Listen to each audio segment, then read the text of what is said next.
Donc bonjour à toutes et tous et bienvenue dans ce webinaire du colza, du miel à la graine, donc une culture aux multiples intérêts.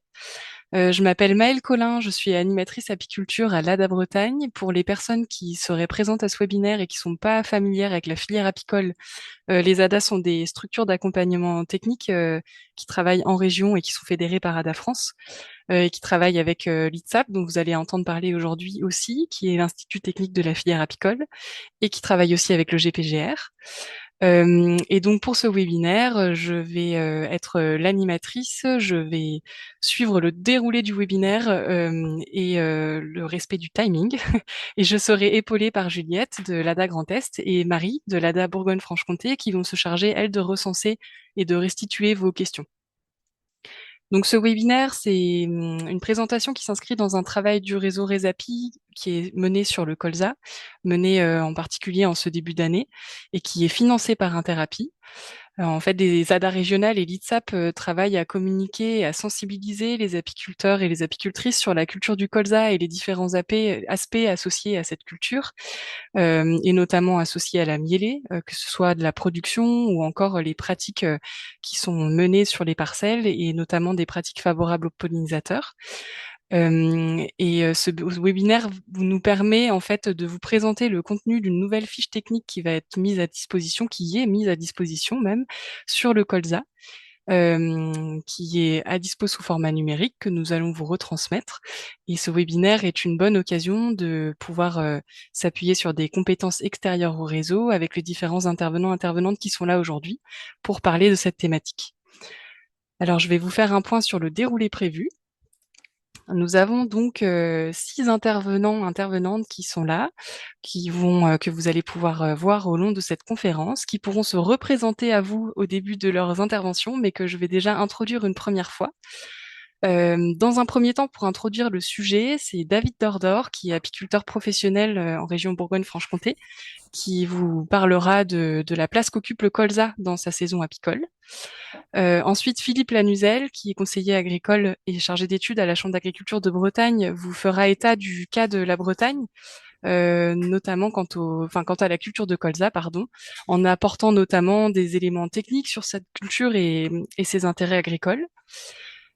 Stan Chabert, qui est chercheur postdoctoral à l'INRAE, vous parlera des enjeux autour de la nectarification du colza pour la production de miel. Nous accueillerons ensuite Cyril Vido, qui est responsable écotoxicologie à l'ITSAP, et Marion Guilmer, qui est salariée à la Daora, pour vous donner des pistes sur la protection des abeilles face aux risques toxicologiques lorsqu'il y a une culture de colza. Et le webinaire se clôturera ensuite par une intervention de Nicolas Cerruti de Terra Innovia, qui présentera de nouvelles initiatives pour réduire l'usage des insecticides. Et alors, tout au long de ce webinaire, vous allez pouvoir poser vos questions par écrit et il y aura 2 temps de questions-réponses qui seront consacrés en milieu de webinaire et en fin de webinaire. Avant de démarrer la présentation et de laisser la parole, quelques éléments pratiques pour l'ensemble de cette conférence. Donc, par défaut, vos micros et vos caméras sont coupés. Vous pouvez néanmoins quand même interagir et poser vos questions par écrit dans la rubrique questions-réponses. Donc vous avez un bandeau en bas d'écran normalement avec un petit Q et R qui s'affiche. Et lorsque vous cliquez dessus, vous avez la possibilité de saisir et d'envoyer vos questions. Elles vont donc être réceptionnées par Marie et Juliette qui vont pouvoir les modérer, soit en y répondant directement par écrit, soit en les mettant en attente pour y répondre plus tard à l'oral. Et nous avons avec nous des collègues qui font partie du groupe de travail qui a suivi ce projet-là dans le réseau en début d'année et qui pourront également nous prêter main forte pour répondre aux questions par écrit. Nous avons donc prévu une fin de webinaire à 10h30 maximum. Et je pense que je vous ai donné toutes les informations pratiques pour pouvoir commencer. Donc je vais pouvoir laisser la parole à David pour une première introduction. Bonjour à tous. Moi je suis apiculteur professionnel sur le secteur du Jura, plus précisément sur la petite ville de Dole. Et en fait, le colza prend une place assez importante dans mon cheminement au cours de l'année. Donc en fait, il y a une particularité, c'est que sur la partie nord-ouest de Dole, on a une grande plaine qui s'appelle le Finage, qui est en fait une plaine qui est vraiment dédiée à de la culture. Et puis sur la partie est, c'est plus vallonné, c'est des champs qui sont beaucoup plus petits et les terres sont beaucoup moins propices à la culture du colza. Donc j'ai deux types de ruchers, des ruchers qui sont sur le colza et d'autres qui n'y sont pas, qui sont plus sur des fruitiers. Donc on peut constater, il y a une énorme différence, c'est que les ruchers qui sont sur le colza sont des ruchers qui sont très précoces, sur lesquels il va falloir être très vigilant par rapport à l'essaimage. Mais ce sont... Alors, moi, dans mes pratiques, pour l'essaimage, en fait, je fais beaucoup de prélèvements de couvains, puisque je dois faire à peu près 200 essaims à l'année que je mets en vente. Et en fait, il y a 3 ruchers qui sont sur cette zone à colza, et j'en ai 8 autres qui sont sur une partie où il y a vraiment peu de colza. Et les 3 ruchers, en fait, sur les 11, sont ceux qui vont me donner à peu près les 2 tiers des essaims. Donc il y aura des prélèvements d'essaims en début de saison pendant la mielée de colza. Et ce qui est très intéressant, c'est qu'on voit que c'est une mielée qui va doper vraiment les colonies, qui va les aider à se booster sur la période du printemps. Et c'est vraiment important pour la mielée qui va suivre. Et sur mon secteur, moi, c'est la mielée d'acacia. Et en règle générale, si vous faites une très belle mielée de colza, vous ferez une très très belle mielée d'acacia derrière, parce que les colonies sont vraiment à l'optimum, quoi. Euh, Autre chose significative, c'est qu'en fait, je produis donc du miel de colza et du miel de printemps. Et alors, il y a 7 ruchers qui produisent du colza. Et en fait, ces trois-là, ce sont les ruchers qui produisent à peu près 55% du miel de colza sur l'ensemble de ces 7 ruchers. Parce que vraiment, je suis sur une zone où il y a des champs à perte de vue, quoi. C'est un miel qui a une particularité très intéressante, c'est que c'est un miel quand il cristallise, a un grain très très fin. Donc c'est un miel qui est beaucoup utilisé pour faire des miels crémeux.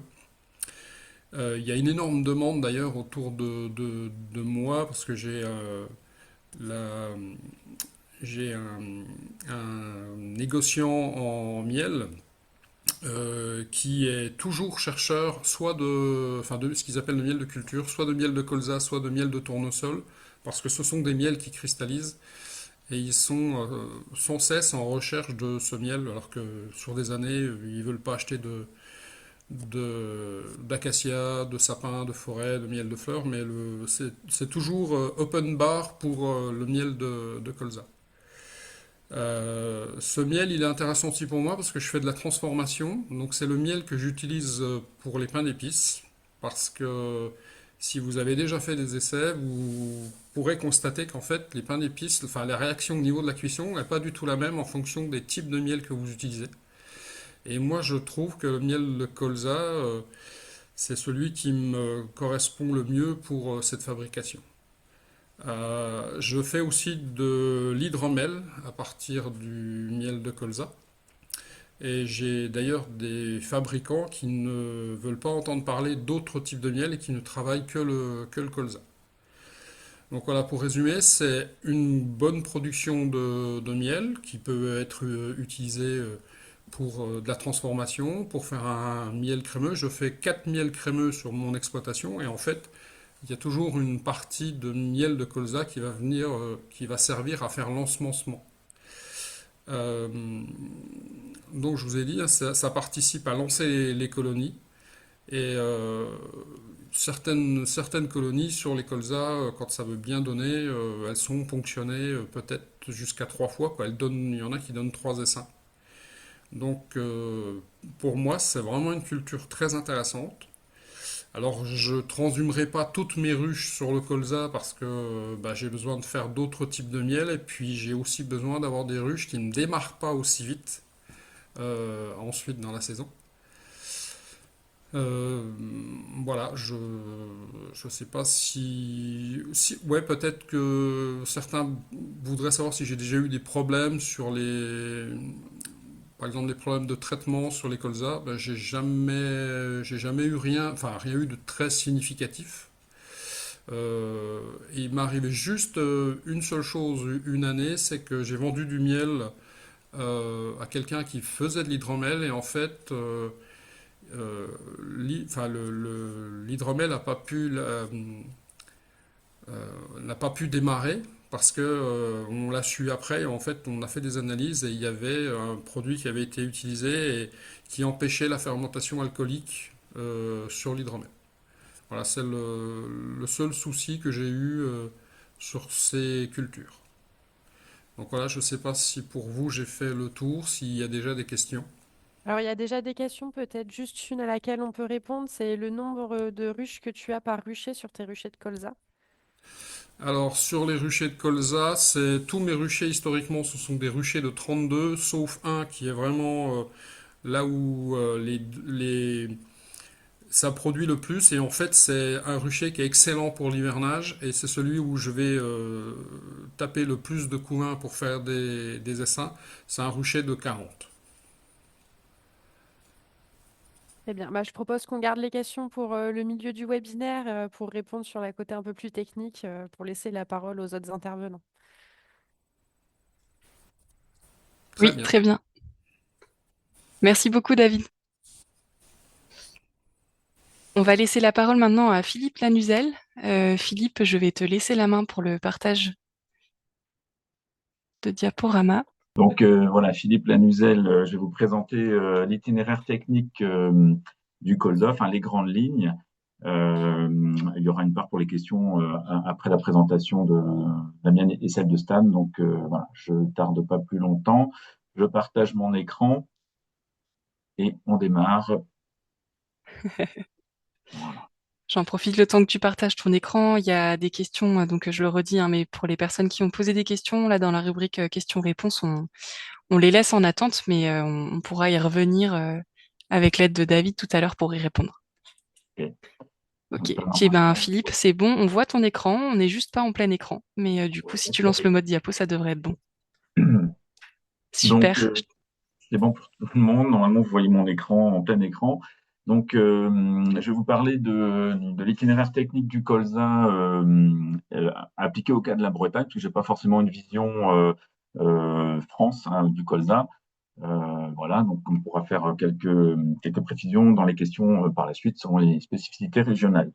Alors pour nous, en Bretagne, l'intérêt du colza dans les assolements, c'est que c'est une culture qui valorise très bien les effluents d'élevage qui sont disponibles hein, en Bretagne avec des élevages porcins en particulier. Euh, donc ça valorise bien l'azote et c'est donc un critère important pour certains producteurs. Ça permet de diversifier les assolements. Donc c'est une famille bon, qui n'a pas forcément en majorité dans les assolements en Bretagne, donc des crucifères, qui permettent de rompre un petit peu le cycle de certaines maladies liées aux céréales, qu'on a un peu plus dans les assolements, avec un délai de retour dans la rotation qui est assez élevé, puisque on attend 4 ans, idéalement 5 ans, pour remettre un colza dans les mêmes parcelles quand c'est possible. Voilà. Et il a également un atout qui prend de l'importance chez nous, mais je pense ailleurs aussi, puisqu'il permet de gérer des raies gras donc, qui sont devenus résistants à certains herbicides. Que j'ai nommé ici là, les groupes HREC 1 et 2. Donc, c'est des modes d'action spécifiques antigraminés pour lesquels il n'y a plus de fonctionnement. Et on a des soucis de gestion du raigrade dans les céréales en particulier. Et donc, le colza permet d'apporter une solution avec l'utilisation d'un mode d'action différent avec la propisamide, par exemple. Donc voilà. Et économiquement, si on regarde aussi la marge brute que laisse le colza, c'est plus intéressant que certaines grandes cultures dans les assolements aussi. Voilà pour poser un petit peu le cadre des atouts. Si on regarde l'évolution de la culture, donc cette année, par rapport à l'année dernière, on voit que c'est plutôt une culture qui est en progression. D'après les chiffres d'Agrest, on a une progression de 8% de la surface de colza par rapport à l'année dernière, avec les deux principales régions qui apparaissent sur la carte là en plus foncé, le Centre-Val de Loire et le Grand Est. Et on voit que la Bretagne, c'est pas une grande région effectivement de production de colza, mais il y en a. Donc chez nous, ça va représenter 3 à 4% de la surface en culture. Ensuite, pour continuer sur l'introduction, est-ce que c'est une culture qui va utiliser beaucoup de produits phytosanitaires? Il y a des traitements, effectivement, sur la culture. Si on regarde le cas de la France avec les IFT moyens, alors c'est des chiffres de 2021, j'ai pas forcément eu les plus récents là. On était en moyenne à un IFT de 6,4 en France et on voit qu'en Bretagne, on est plutôt sur un IFT moindre, donc 3,7, avec sans doute une explication liée aux conditions qu'on peut avoir en Bretagne qui sont plutôt favorables à la production du colza. En début de cycle, on peut avoir des colzas assez bien développés pour peu qu'on arrive à semer assez tôt. Donc on a en général suffisamment d'humidité pour assurer une bonne levée. Et comme je l'ai dit aussi, une fertilisation à l'automne qui est en général réalisée. Et on applique aussi donc des mélanges de variétés précoces, donc qui peuvent permettre, comme on va le voir un peu plus tard, de limiter l'utilisation de certains produits, insecticides en particulier. Voilà. Alors ici, simplement pour avoir le panorama un petit peu des interventions, enfin les observations et interventions principales sur le colza. La gestion des adventices, ça va être dès le début du cycle. On va voir qu'on peut avoir des interventions en prélevé pour assurer une parcelle propre, mais pas uniquement. Il peut y avoir différentes stratégies qui sont maintenant possibles avec des interventions en post-levée et des rattrapages antigraminés ou et également antidicotylédones en post-levée. Une fertilisation donc en début de cycle et un complément azoté en sortie d'hiver à la reprise de végétation. Il peut y avoir également des interventions pour assurer, limiter le risque de verse avec des régulateurs que nous en Bretagne on ne va pas beaucoup utiliser, mais qui peuvent quand même aider dans certaines situations particulières. Donc il peut y avoir à l'automne et également en sortie d'hiver. Les interventions maladies, ça va surtout être à la chute des premiers pétales, donc pendant la floraison, contre le sclérotinia et maintenant aussi une maladie qui monte un petit peu, le mycosphaerella. Et ensuite, on a la gestion des ravageurs à gérer aussi, donc dès l'automne et dès le semis, quasiment, pour les premiers ravageurs. Et ensuite, au printemps, un autre cortège de ravageurs, méligètes, charançons, de la tige et puis charançon des siliques et pucerons cendrés. Donc, ce que je vous propose, c'est qu'on passe un petit peu en revue ces différents éléments-là. Donc, en commençant par les observations et interventions d'automne. Vous voyez ici sur la photo c'est une parcelle de colza et donc entre les deux parties de la parcelle, il y a 3 jours d'écart de semis. L'agriculteur a été pénalisé par la pluie, donc il a dû stopper son chantier de semis et c'était un semis tardif. Déjà, on était rendu déjà en septembre, autour du 10, donc c'est trop tard pour nos préconisations. Et on voit bien qu'à 3 jours d'intervalle, il y a un décalage de développement. Donc, ce qu'on va rechercher pour le colza, c'est effectivement d'avoir un développement assez rapide et d'arriver à 3 feuilles ou à plus de 3 feuilles avant que les altises, ravageurs d'automne, donc, n'arrivent. Et elles vont arriver autour du 20 septembre en général, pour donner une date. C'est pas le jour J, mais c'est souvent à cette période-là. Et donc, il faut avoir fait des semis plutôt en août, fin août, pour avoir des colzas développés, suffisamment développés pour résister aux morsures d'altis. En faisant une fertilisation organique au semis avec 65 unités efficaces maximum dans le respect de la directive nitrate, on arrive à avoir des colzas suffisamment développés pour éviter une intervention systématique contre les altices. La gestion des adventices, je vais passer rapidement sur ça, j'en ai déjà plus ou moins parlé. Il y a quelques spécificités qu'on peut quand même noter pour le colza. Donc, on veut avoir des parcelles propres, effectivement.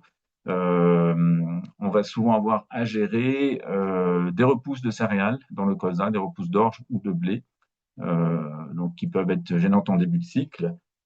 Et puis des espèces qui vont aussi être de la même famille que le colza, donc les crucifères, donc Stanve, moutarde, ravenel, et une autre espèce, donc le géranium, qui peut aussi être en début de cycle assez présent dans les parcelles. Et enfin, donc le fameux raigrain, dont vous avez une photo là-haut. Donc les stratégies qu'on va avoir, il y a quelques années, c'était quasiment systématiquement de la prélever avec du méthazachlore, hein, donc pour gérer des repousses de céréales et dicotylédones. Donc on faisait un premier passage en prélevé, ça reste quand même une pratique bien utilisée, et on fait des rattrapages ensuite selon la présence de repousses ou pas. La nécessité donc avec des produits du groupe 1 là, HREC1, donc mode d'action spécifique antigraminé, pour lesquels certains raigrins sont résistants. Donc, si on a des raigrins résistants, donc on va faire également de la prélevée. Là, on n'aura pas forcément le choix. J'ai mis un petit panneau attention transfert. Effectivement, il y a des problématiques de transfert du méthazachlore, par exemple, dans l'eau. Donc, c'est des produits qu'on va utiliser avec.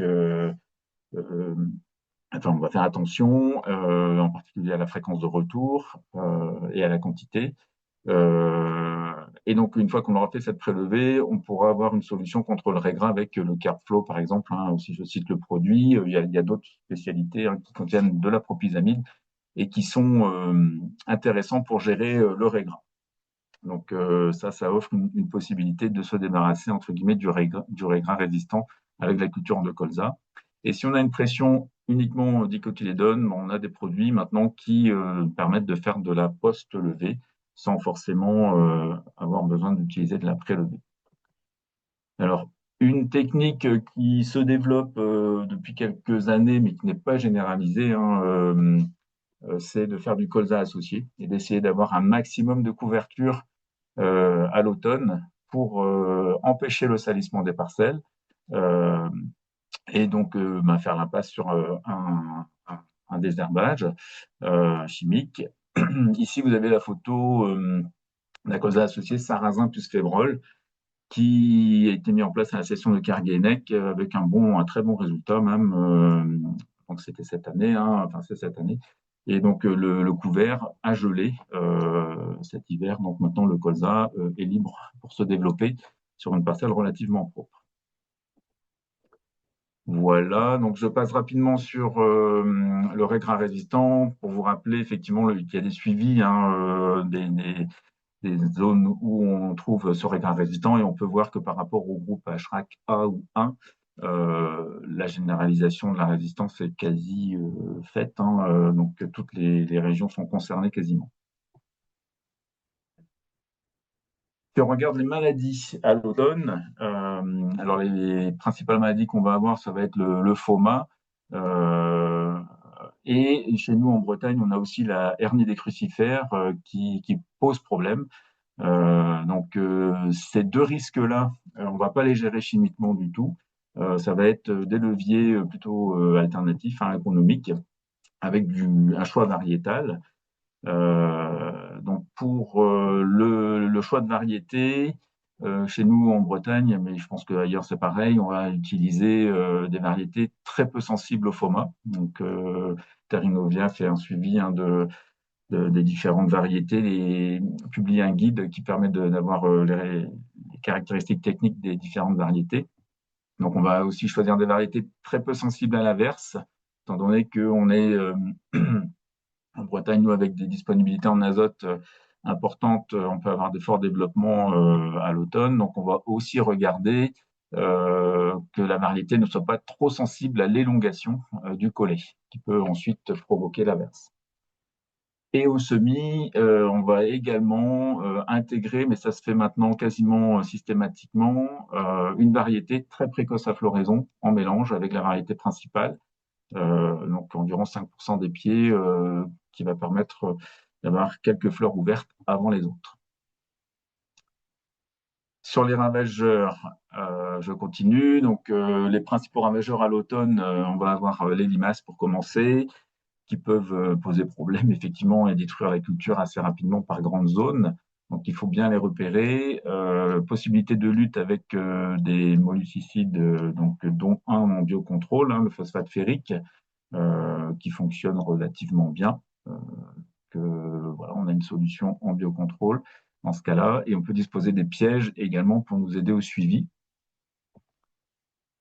Les altises, dont je vous ai parlé tout à l'heure, donc cette petite bestiole qui saute et qui pique, et elle est très agressive en fait sur des colzas peu développés, sur des colzas en cotylédon ou avant le stade 3 feuilles, comme vous pouvez voir sur les photos. On peut avoir des dégâts conséquents et une destruction de la culture, hein, si on ne fait pas attention, on peut avoir carrément la destruction. Donc là, il y a un seuil d'intervention voilà, avant 3 feuilles, quand 80% des pieds sont touchés avec plus de 25% de la surface foliaire détruite, on intervient. Voilà. Le problème également, c'est que de plus en plus, des résistances apparaissent. Les altises résistent aux pérétrinoïdes de synthèse. Pour exemple, cette année, il y a eu des interventions sur des colzas semés tard. Il a fallu intervenir 2 fois, 3 fois, avec un résultat plus que mitigé. Donc, c'est pour ça qu'on va plutôt dire, ben, si on peut éviter les traitements chimiques pour garder quand même un petit peu d'efficacité, ce sera aussi bien. Et donc, faire en sorte de semer assez tôt les colzas pour qu'ils soient développés au moment où les altises arrivent. C'est ça un peu l'enjeu qui arrive. Donc, garder le traitement uniquement pour les cas extrêmes. Donc, chez nous, en Bretagne, on y arrive à peu près, hein, les seuils ne sont pas atteints tous les ans, voire même assez rarement. Donc, les traitements systématiques, normalement, il n'y en a pas. Mais il n'y a pas forcément un consensus technique sur les dates de semis. Et selon les années, un semis précoce, quand il fait très sec, bah, ça pose question. Donc, il y a certains qui préfèrent attendre. Voilà. Une fois que les altises sont passées, les adultes, hein, on peut aussi avoir à gérer les larves d'altises. Donc là, il y a en général chez nous pas beaucoup de traitements parce que les colzas sont assez développés. Mais sur des colzas chétifs, on peut être amené à faire un traitement parce que la larve va se déplacer dans le pétiole et venir détruire le bourgeon terminal. Donc, on fait des suivis. Comme vous voyez, on fait des prélèvements de plantes et on comptabilise le nombre de larves, hein, dans les pétioles. Sauf exception, pas d'intervention plus. Et il y a les mêmes problèmes de résistance, hein, qui sont là. Autre ravageur plus rare chez nous, il y a quelques zones où on peut rencontrer le charançon du bourgeon terminal, pareil, qui va détruire aussi bah, le bourgeon et provoquer des pores un peu buissonnants. Donc, on n'a pas trop ça non plus chez nous. Peut-être dans d'autres régions, c'est plus le cas. On voit assez régulièrement, c'est la tentraide de la rave qui fait des dégâts plus impressionnants que véritablement gênants si ça s'arrête à temps, hein. Les larves noires que vous voyez là sur la photo consomment le limbe des feuilles, ne laissent que les nervures. On peut avoir des fois des parcelles qui sont complètement ravagées, mais ça s'arrête d'un coup une fois que les larves ont fini leur développement et le colza repart. Si nécessaire, on intervient également vraiment quand la culture est en danger. Et l'élongation, dernier risque ici, donc c'est le choix variétal et la densité de semis qui va faire qu'on n'aura pas trop d'élongation. Donc on prend une variété très peu sensible, enfin ou peu sensible à l'élongation, et on va essayer de faire en sorte de ne pas avoir un semis trop dense. Donc je n'ai pas dit le chiffre, mais on va être autour de 30 pieds ou entre 20 et 35 pieds au mètre carré maximum pour éviter d'avoir des soucis d'élongation du collet et de l'averse par la suite. Voilà. Donc, faut-il réguler à l'automne? Nous, on va plutôt dire que non si on a bien respecté la densité de semis. Mais bon, il y a quelques interventions qui sont réalisées de temps en temps quand même dans des cas euh, à risque élevé. Voilà pour l'automne. Donc, je vais vite, hein, parce que j'ai un quart d'heure. Donc, on passe aux interventions de printemps. Donc, je vous ai mis ici deux photos, parce que c'est les deux plus, on va dire, symboliques de ce qu'il peut y avoir au printemps. Les méligettes que vous voyez sur le bouton là, qui n'est pas encore ouvert, donc avec une grosse pression parfois et des destructions de boutons qui peut amener à des interventions. Et puis le sclérotinia, qui peut aussi se développer dans les parcelles et provoquer donc des pertes de rendement conséquentes quand il est très présent. Donc ça, je reprends donc les différents ravageurs au printemps. Donc je vais aller sur les photos, c'est plus sympa. Premier problème, donc les ménigettes, comme je vous le disais.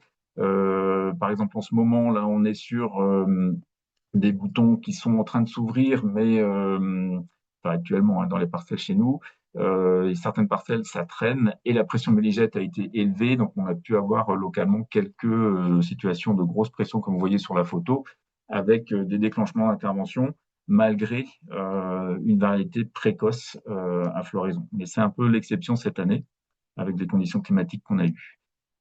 Un peu plus tard, on verra le puceron cendré. En général, il n'y a pas de traitement réalisé sur le puceron cendré puisque les auxiliaires de culture s'en chargent. On voit sur la photo des momies hein, de pucerons. Voilà. Ensuite, on peut avoir également une collaboration entre cécidomyie et charançon. Le charançon des siliques qui va faire des trous dans les siliques et permettre à la cécidomyie de pondre. Voilà, donc je passe un petit peu sur les ménigettes. Donc, juste pour vous dire que normalement, on ne fait plus de traitement contre les ménigettes, puisqu'on a mis en place ce système de floraison précoce que vous voyez sur la photo, sauf cas particulier, comme cette année où il y a pu avoir des déclenchements, et 100% des parcelles n'ont pas effectivement la variété précoce à floraison non plus. Donc, dans ce cas-là, il peut y avoir encore des interventions. Une fois que les premières fleurs sont ouvertes, on n'intervient plus en insecticide, puisque les ménigettes ne sont plus vraiment un problème, hein, même si ils vont aller chercher, ils vont à la facilité chercher le pollen dont ils ont besoin dans les fleurs ouvertes, plutôt que de percer les boutons et les détruire aussi. Donc cette technique est quand même bien passée dans les pratiques, l'association là, de variétés. Le charançon des siliques, il est présent tous les ans. On le voit assez facilement se promener sur les fleurs, là. Mais il ne va pas forcément être problématique. S'il n'y a pas une grosse pression, on va le laisser tranquille, on ne va pas intervenir spécifiquement.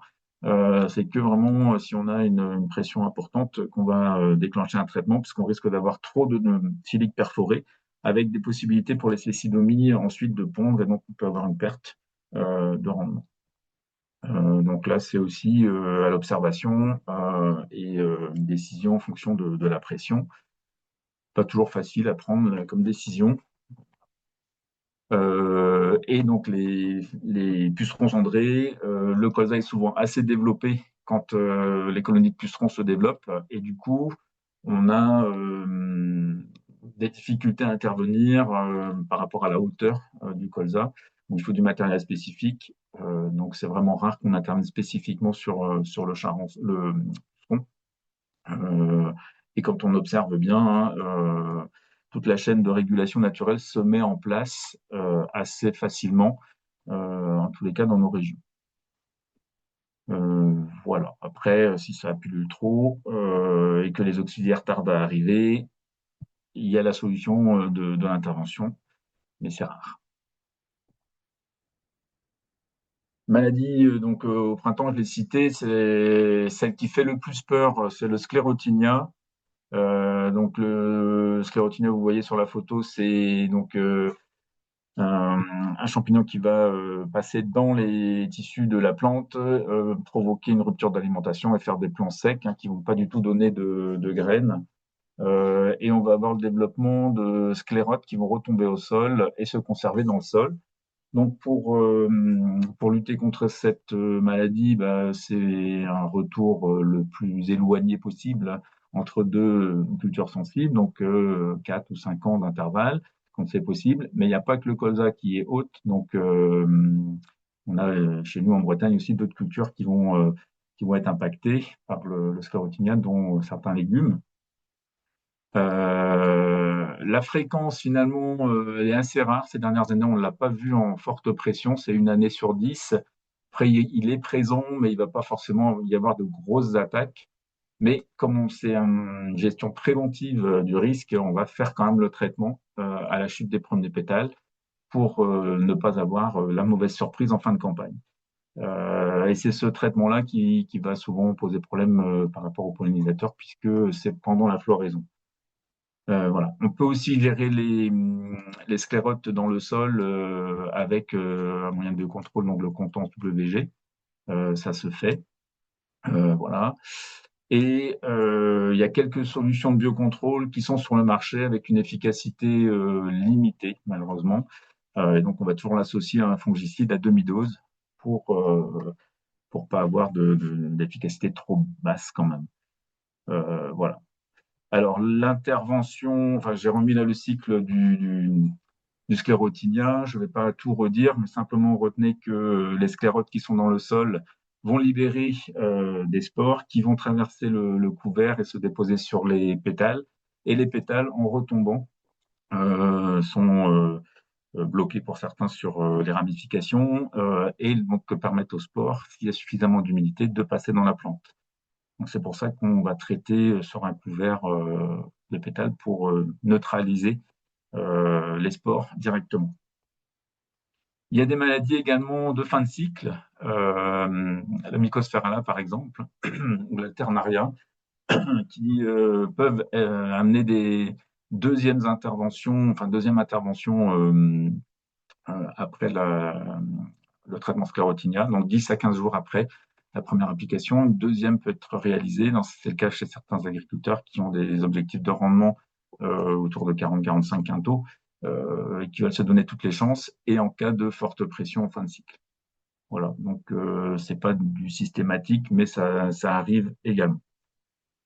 Alors les interventions, je pense que ce point-là sera développé peut-être un peu plus loin. Donc la réglementation pour les interventions sur une culture en fleurs attractive pour les pollinisateurs, donc est claire pour tout le monde. On n'utilise que des produits donc qui sont autorisés pendant la floraison et en utilisant le créneau d'intervention de 2 heures avant le coucher du soleil et 3 heures après. Donc voilà, c'est la règle. Depuis début 2026, donc on n'est plus dans la phase de transition. Tous les produits phytosanitaires normalement auraient dû être passés à l'homologation pour savoir s'ils sont autorisés ou non. Alors c'est pas systématiquement le cas. Il y en a quand même quelques-uns. Donc Terrinovia a fait ce travail là pour la partie fongicide, de redire dans le guide quels sont les fongicides autorisés et quels sont ceux qui ne sont plus autorisés. Donc j'ai mis quelques-uns en bas là qui ne sont plus autorisés. Donc Joao, Prosaro, Piano, etc. Donc il faut vraiment se tenir informé quand on choisit le produit, donc anticiper, dire ben voilà, ce produit-là, je peux l'utiliser en respectant les conditions d'utilisation et le créneau horaire. Donc voilà, quelques précisions, peut-être qu'on reviendra un peu plus tard sur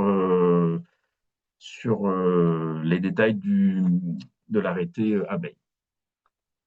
Voilà, j'en ai terminé pour avoir rapidement un itinéraire technique du colza. Je propose peut-être qu'on passe à la présentation suivante et puis on prendra les questions après. Oui, un grand merci Philippe. On va laisser. Merci Stan, c'est bon, on voit bien ton diapo. Je te laisse la parole.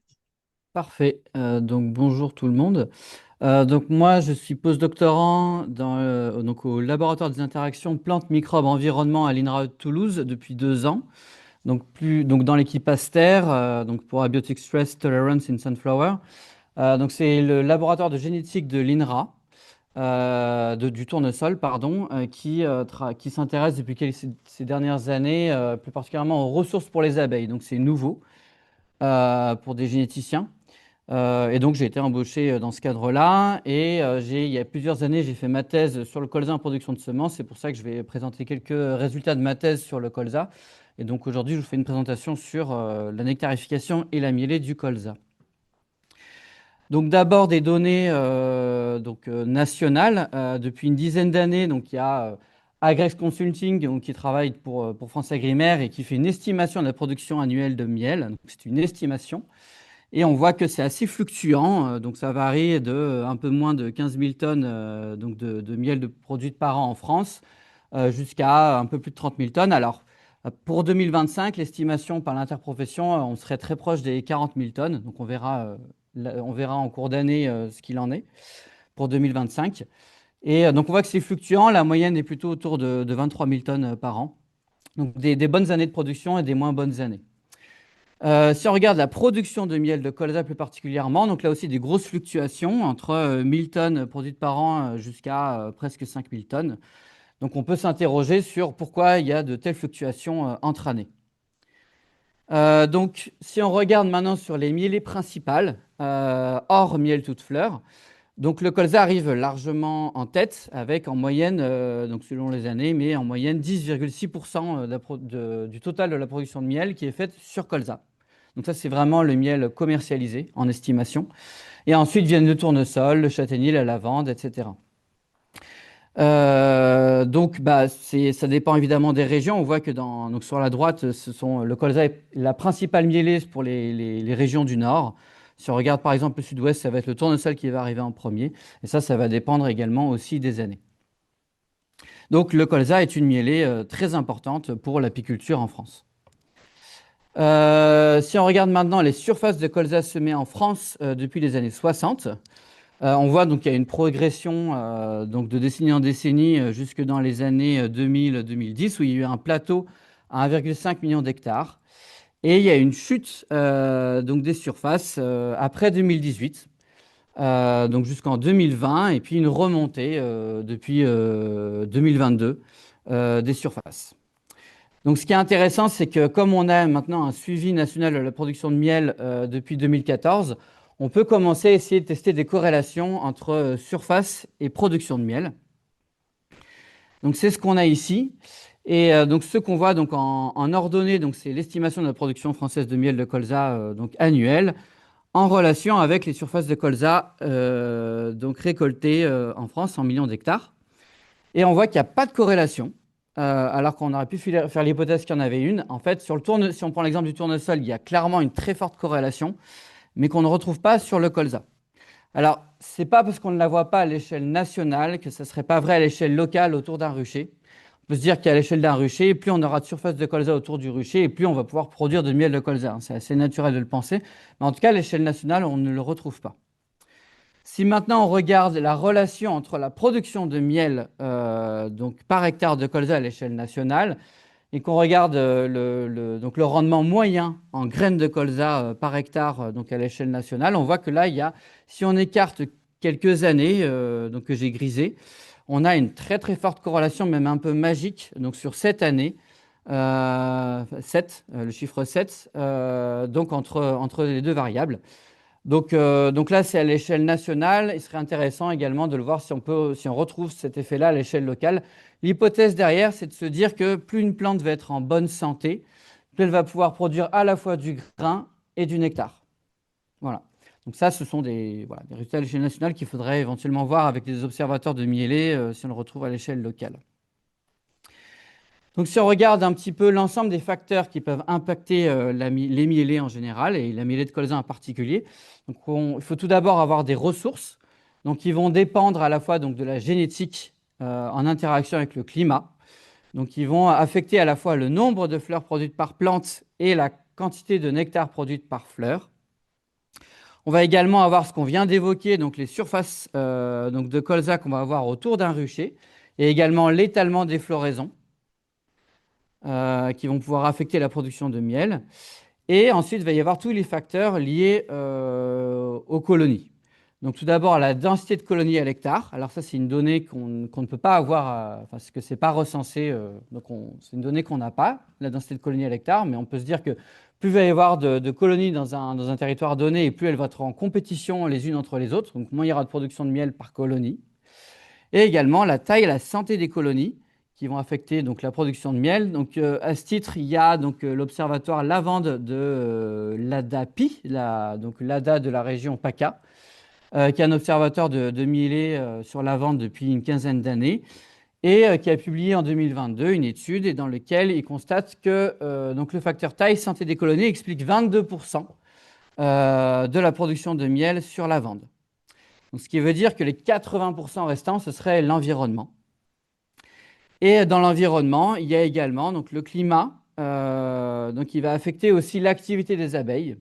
Et donc, il y a une étude de 2018 qui a montré que donc, ils ont regardé l'activité à l'entrée des colonies et ils ont vu que donc, la température et le rayonnement solaire expliquent 78% de l'activité des abeilles à l'entrée de la colonie. Et on peut se dire que, en particulier au printemps et pour la mielée de colza, ça va être des facteurs qui vont être importants. Donc maintenant, si on regarde plus spécifiquement les aspects génétiques, donc j'ai déjà vu qu'il y avait déjà des questions, beaucoup de questions à ce sujet. C'est une question donc, qui revient souvent. Donc ça, c'est une étude qui a été publiée en 2017 au Royaume-Uni. Et ils ont regardé effectivement donc un certain nombre de variétés de colza. Donc, alors à droite, ce sont des variétés population, donc les triangles, et au centre et à gauche, ce sont des variétés hybrides. Donc, il y avait déjà une question à ce sujet. Simplement, les points vides, ce sont les CMS, donc les variétés hybrides basées sur la stérilité mâle cytoplasmique, et les points pleins, c'est la stérilité mâle génique, donc basée sur une stérilité mâle génique. Et donc, on voit que selon les variétés, la quantité de sucre, donc de nectar produite par fleur, va dépendre de la variété. Et également, les variétés vont impacter le nombre de fleurs produites par plante. Donc, quand on multiplie ces deux variables, forcément, la production de ressources donc en nectar produites par plante va dépendre de la variété. Alors, il semble ici y avoir un effet du type de variété entre les variétés population qui produiraient peut-être moins de ressources par fleur par rapport aux autres types variétaux, et notamment les GMS. Bon, ça, je ne sais pas s'il faut vraiment conclure ça. C'est sur des panels de variétés qui sont trouvés au Royaume-Uni. Il faudrait étendre les gammes dans leur ensemble pour voir si c'est vraiment le type de stérilité qui va impacter la production de ressources. Voilà. En tout cas, ce qui est sûr, c'est que la variété, c'est sûr, impacte la production de ressources. Ça, c'est clair. Donc ensuite, il y a une question qui revient très souvent, c'est si les anciennes variétés ne sont pas plus nectarifères que les variétés actuelles. Donc c'était une question qui a été posée, par exemple, dans les années 2000 à Jacqueline Pierre et Raymond Emeya, qui étaient des chercheurs qui travaillaient à l'INRA de Rennes. Il y a plusieurs années, ils sont maintenant à la retraite depuis 15 ans, en tout cas pour Jacqueline Pierre. Et donc, c'est des apiculteurs bretons qui avaient observé qu'il y avait peu d'attractivité de leur colza en Bretagne sur les abeilles. Et donc, ils avaient posé la question à ces chercheurs donc pour qu'ils fassent des études. Et donc, sur une année, ils ont comparé 13 variétés. Donc, ils parlent de lignées, mais en fait, c'est des variétés hybrides de colza d'hiver. Ils ont comparé donc, ces variétés. Et ce qu'ils ont observé, c'est qu'en fait, ce qui a impacté l'attractivité, c'était donc non pas les variétés en tant que telles, mais c'était les conditions météorologiques, donc qui étaient défavorables et qui ont un impact sur la fréquentation des fleurs par les abeilles. Les variétés testées ne se sont pas révélées répulsives ou moins nectarifères que celles cultivées antérieurement, parce qu'ils avaient ils avaient pu comparer des variétés anciennes avec des variétés actuelles, ils n'avaient pas vu spécialement d'effet. Donc, bon, c'est des questions assez fréquentes. On a les mêmes sur tournesol. Et alors, moi, les éléments que j'ai sur tournesol, je ne présente pas de résultats aujourd'hui, mais c'est aussi de dire que les variétés anciennes ne sont pas plus spécialement nectarifères que celles d'aujourd'hui. Alors, moi, parce qu'en fait, on a observé que c'était déjà une question qui se posait déjà en 1968. sur tournesol. Donc on voit que c'est quelque chose qu'on a toujours dit dans la filière apicole, que les variétés anciennes produisent plus qu'avant. Moi, j'explique ça par deux biais, enfin pas psychologiques, mais en neurosciences, qui sont très très connus. C'est en fait, on a tendance à valoriser le passé, on a tendance à retenir du passé que ce qui est positif. Donc on surestime le passé. Et par contre, on va se concentrer sur les aspects négatifs du présent. Voilà, donc c'est des biais cognitifs qui sont très très connus en sciences cognitives. Et donc, ce qui explique pourquoi, pour moi, on a toujours tendance à retenir que les variétés anciennes produisent plus qu'aujourd'hui. Donc, on essaye un peu de rationaliser aujourd'hui donc c'est les facteurs qui expliquent donc les mielés. Et donc, je pense que pour le colza en particulier, c'est en particulier ce que j'ai dit précédemment, donc ce qu'on voit à droite, le climat, voilà, les printemps qui vont être pluvieux, frais, vont impacter négativement l'activité des colonies, et donc ce qui va forcément impacter derrière les mielés sur colza. Si maintenant on regarde plus l'aspect du climat sur la production de ressources, donc quelques éléments. Donc, tout d'abord, donc des généralités sur la dynamique et la physiologie de la sécrétion de nectar. Donc, chez le colza comme le tournesol, donc pour ces deux espèces, donc la production de nectar, donc le sucre du nectar, va directement dépendre de la sève du phloème. Et donc, ça va directement dépendre de la photosynthèse. Donc, le nectar est produit donc, au fond des fleurs, donc directement par les nectaires. Et donc, le nectar va être sécrété en continu en fonction de la photosynthèse.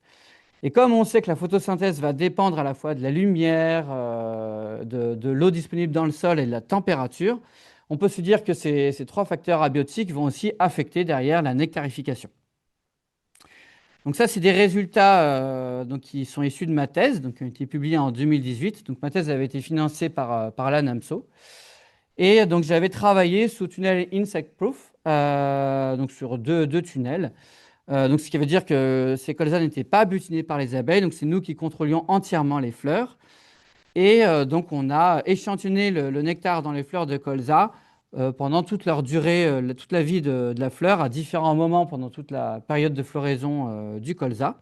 Donc, les températures ont pu grandement varier entre les deux tunnels qui avaient été semés à deux périodes différentes.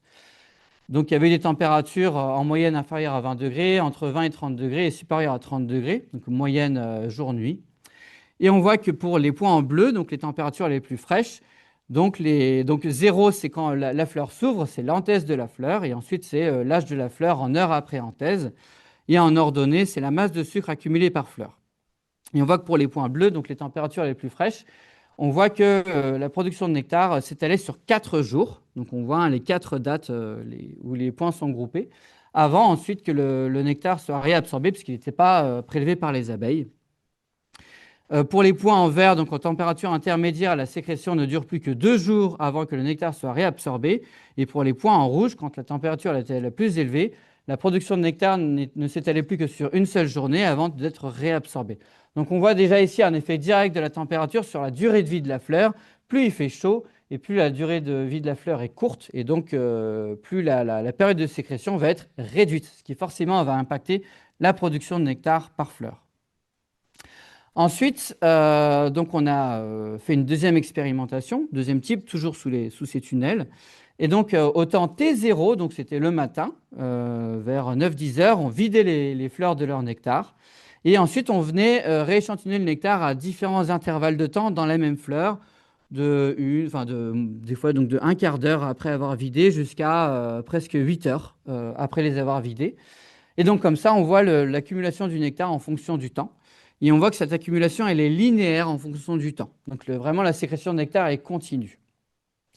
Par contre, ce qu'on peut observer, c'est que la température impacte la vitesse de sécrétion du nectar. Elle est optimale elle est donc maximale pour une température intermédiaire entre 20 et 30 degrés. Donc, avec la pente, on peut estimer une vitesse de sécrétion de l'ordre de 83 microgrammes de sucre par heure. Et on voit que cette vitesse, elle est réduite quand il fait froid. Donc 45 microgrammes par heure en dessous de 20 degrés en moyenne, et 31 microgrammes par heure en moyenne quand il faisait plus de 30 degrés. Donc il y a vraiment un optimum pour la sécrétion de nectar en termes de température. Si maintenant on croise ces deux informations, eh ben, on peut s'apercevoir qu'à basse température, donc certes, on produit moins de nectar par unité de temps, mais la période de sécrétion est étendue. Donc si on fait un calcul grossier à basse température, donc 45 microgrammes multiplié par 4 jours de sécrétion, on produit de l'ordre de 4,3 mg de sucre au total dans la vie de la fleur. À température intermédiaire, 83 microgrammes par heure qui sont produits en moyenne. Si on multiplie ça par 2,5 jours de production de nectar, on obtient 5 mg de sucre, en grosse moyenne estimée. Donc c'est assez proche au final entre les températures basses et températures intermédiaires. Par contre, à haute température, les effets négatifs vont s'additionner. Donc 31 microgrammes de sucre produit par heure, multiplié par 1,5 jours de production, on n'a plus que 1,1 mg de sucre produit par heure, donc de l'ordre de 5 fois moins que pour les autres températures. Donc ici, vraiment, les effets négatifs des hautes températures s'additionnent. Donc on peut se dire qu'avec le réchauffement climatique, ça va avoir des conséquences pour la production de nectar et donc de miel. Si maintenant on regarde plus les effets du stress hydrique, même si on peut se dire que le colza au printemps il va y être moins soumis, ce sera plus le cas par exemple sur tournesol durant l'été.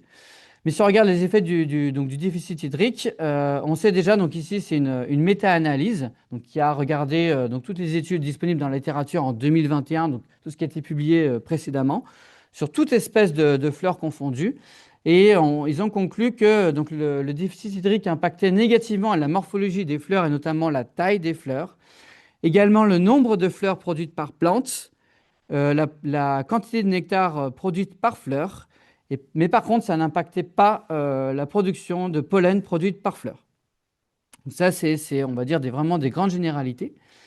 Et dans le cas du colza, alors moi, je n'ai pas vu d'études sur ce sujet. Par contre, sur une espèce qui va être très proche, donc sur la moutarde des champs, il y a une étude qui est publiée en 2023, donc qui a regardé l'effet du déficit hydrique sur la production de graines et qui a conclu que la diminution de la production de graines, elle provenait principalement de la diminution du nombre de fleurs produites par plante, plus que de la diminution du taux de visite des abeilles par fleur ou de la pollinisation.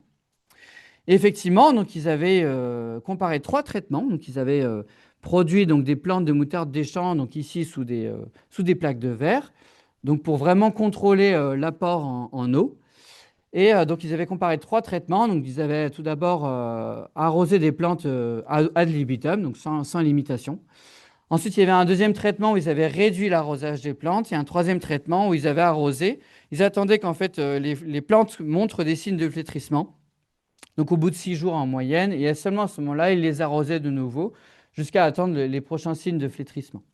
Donc on voit ici donc, ces 3 traitements donc, par ordre de gauche à droite. Et on voit déjà que ces 3 traitements impactent négativement le nombre de fleurs produites par plante. Et donc si on regarde une autre varia, donc le potentiel hydrique de la tige en mégapascal, donc plus la valeur est négative à gauche et plus en fait le déficit hydrique est important. On voit que plus le déficit hydrique est important et moins il y a de fleurs produites par plante. Donc, et on peut faire l'hypothèse qu'on observe également ça sur le colza si jamais il y a un déficit hydrique qui arrive au moment de la floraison du colza. Voilà. Par contre, je n'ai pas de résultat pour le colza ou une espèce proche sur la production de nectar, mais on peut faire l'hypothèse qu'on l'observera également. Donc enfin, si on se projette dans l'avenir, donc sur le réchauffement climatique, qui a déjà commencé, dont on voit déjà les effets. Donc, il y a eu une étude par Interapy qui est sortie en 2024, fin 2024, donc intitulée Les impacts des changements climatiques sur l'apiculture française, et donc qui a publié ça avec Bio Bourgogne-Franche-Comté et le CERD, le Centre d'études et de ressources sur la diversification. Et donc, ils ont interrogé donc une petite centaine d'apiculteurs, amateurs et professionnels, et ils leur ont demandé aujourd'hui quels étaient, selon eux, les mielés principalement impactés aujourd'hui par le réchauffement climatique. Et donc, les 2 mielés qui sortent très clairement, c'est le châtaignier et l'acacia, avec de plus de 50% des répondants qui disaient que ça a impacté, selon eux, cette mielée. Et le colza apparaît en 5e, avec 18% des répondants qui disaient que ça a impacté leur mielée. Alors, évidemment, ça va dépendre. Par exemple, quand on voit les autres mielées en dessous, c'est des mielées qui sont moins fréquentes, moins produites. C'est pour ça qu'elles apparaissent moins fréquemment moins fréquemment cité. Mais bon, déjà, on voit que le colza apparaît pas, alors que c'est une mielée très, très produite par plein d'apiculteurs. En France, on voit qu'elle apparaît qu'à 18%, donc ce qui veut dire qu'elle n'est pas aujourd'hui, elle n'apparaît pas comme spécialement impactée, selon les apiculteurs, par le réchauffement climatique aujourd'hui. Et si on se projette vers l'avenir, donc il y a eu des cartes qui ont été produites dans ce rapport. Donc alors par contre les couleurs ont été mal choisies. Donc le colza apparaît en fait avec des branches jaunes. Donc on voit que c'est aujourd'hui produit sur l'ensemble du territoire, on va dire nord et jusque dans le sud-ouest, assez peu dans le sud-est. Donc le colza de consommation. Donc on voit que c'est assez donc, réparti sur le territoire et on voit qu'à la fin du siècle, dans les projections, on ne voit pas spécialement de réduction des zones de production. Donc a priori, selon ce rapport, le colza continuera d'être produit dans les mêmes secteurs. Simplement, ce qu'on peut se dire, c'est que donc, le colza sera plus précoce dans l'année. Et après, on pourra se poser des questions sur des soucis éventuellement. Est-ce qu'il y aura suffisamment de vernalisation pour produire beaucoup de fleurs de colza? Et également, peut-être Nicolas Serruti reviendra, mais s'il y aura assez de froid pour tuer notamment la vermine. Donc voilà, d'autres soucis, mais a priori, en tout cas, pas de soucis en termes de région de production du colza pour l'avenir. Donc a priori, selon ce rapport, il y aura toujours beaucoup de surface de colza. En tout cas, voilà, à ce stade, c'est ce qu'ils ont conclu. Donc voilà, j'en ai fini pour ma partie. Donc maintenant, on va pouvoir passer aux questions si vous en avez. Merci beaucoup pour cette présentation. Oui, vas-y Marie. Je pense qu'on peut se donner 6 minutes pour les questions avant de reprendre les présentations d'après pour rester dans le timing. Eh ben, on va prendre quelques questions pour Stan avant de retourner sur plutôt l'itinéraire technique du colza. Donc, il y avait quand même des observations des apiculteurs qui, sur un même secteur, une même région, observent quand même des grandes différences de production entre les ruchers. Et donc, voilà, certains champs de colza sont très mellifères et d'autres pas du tout. Alors que c'est la même météo, est-ce qu'il peut y avoir d'autres choses? Et dans la même type de question, il y a des apiculteurs qui ont entendu parler de variétés auto-fertiles et donc est-ce qu'il y a moins de nectarification par rapport à ces variétés-là? Bon, je pense que c'est oui, une question pour moi. Donc sur la première partie, alors si les conditions climatiques sont similaires, donc faut observer, c'est dans les facteurs que j'ai présentés. Donc il peut y avoir un facteur variétal et je pense qu'il peut y avoir aussi un facteur, ce que j'ai évoqué, hein, les surfaces aussi. Il faut voir est-ce qu'on est vraiment à surface égale de culture autour des ruchers. Voilà, en termes de durée de floraison, voilà, faut vraiment s'imaginer qu'il y a quand même tout un tas de facteurs, voilà, indépendamment des facteurs climatiques. Sur la deuxième partie de la question, pardon, si tu peux la répéter. C'était par rapport aux variétés auto-fertiles, si du coup il y avait moins de nectar, enfin si elles étaient moins nectarifères ou pas. Alors, sur le colza, moi, j'ai pas trop de recul sur l'autofertilité. Alors, c'est très discuté. Enfin, moi, en tout cas, je le discute. L'apport des abeilles pour la production, pour le rendement. Je sais qu'il y a beaucoup d'études qui concluent qu'il y a un effet des abeilles sur le rendement. Alors, je dis pas qu'il y en a pas, mais je pense que ça va pas mal dépendre des variétés, des conditions climatiques. Voilà, il faudrait encore étudier le sujet pour vraiment, vraiment le voir. Par exemple, sur tournesol, c'est très clair qu'il y en a un, même si c'est aussi dépendant des variétés. Sur tournesol, j'avais regardé rapidement avec les quelques données que j'avais disponibles auprès de Syngenta, s'il y avait un lien entre niveau d'autofertilité des variétés de tournesol et nectarification. Il n'y en avait pas. Moi, je ne pense pas qu'il y en ait. Il faudrait qu'il y ait des liens génétiques en fait, au niveau des chromosomes entre, entre ces deux traits phénotypiques. Donc moi, je ne pense pas, mais voilà, il faudrait faire des études pour répondre à cette question. Et encore deux questions qui sont plutôt sur le côté nectarification. Est-ce qu'il y a un ratio sucre-eau par rapport au nectar collecté sur le colza? Et je crois qu'il y avait une autre question que j'ai perdue, qui était un peu dans la même veine, que je n'arrive pas à retrouver. Mais voilà, le rapport voilà, sucre par rapport au nectar, au sucre. Sucré-eau. Alors, sucré-eau, pour moi, il y a deux choses. Il y a soit l'eau dans le sol, donc s'il y a de la pluie, et donc voilà, c'est ce que j'ai évoqué dans ma présentation, donc je pense que j'ai répondu.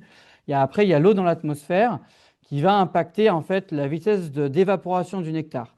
Donc, plus l'air va être sec, plus le nectar va s'évaporer vite, et donc plus le nectar aura tendance à se concentrer, mais voilà, de toute façon, ça ne dépassera jamais 70% de concentration. Mais c'est pour ça que moi, dans mes résultats, je calcule toujours la masse de sucre. Donc, je n'exprime jamais un volume de nectar. Le volume de nectar est très dépendant du taux d'humidité de l'air. Et donc, je calcule la masse de sucre à partir du volume et de la concentration en sucre. Donc, il y a une formule.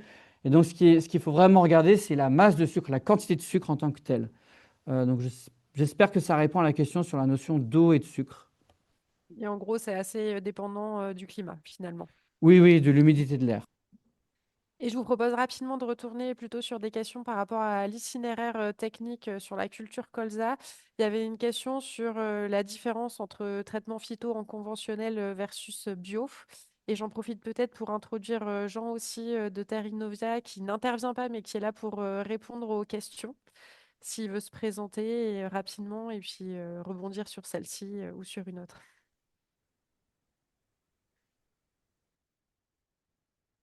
Oui, alors bonjour, vous m'entendez ou pas? Oui. Ah, c'est parfait.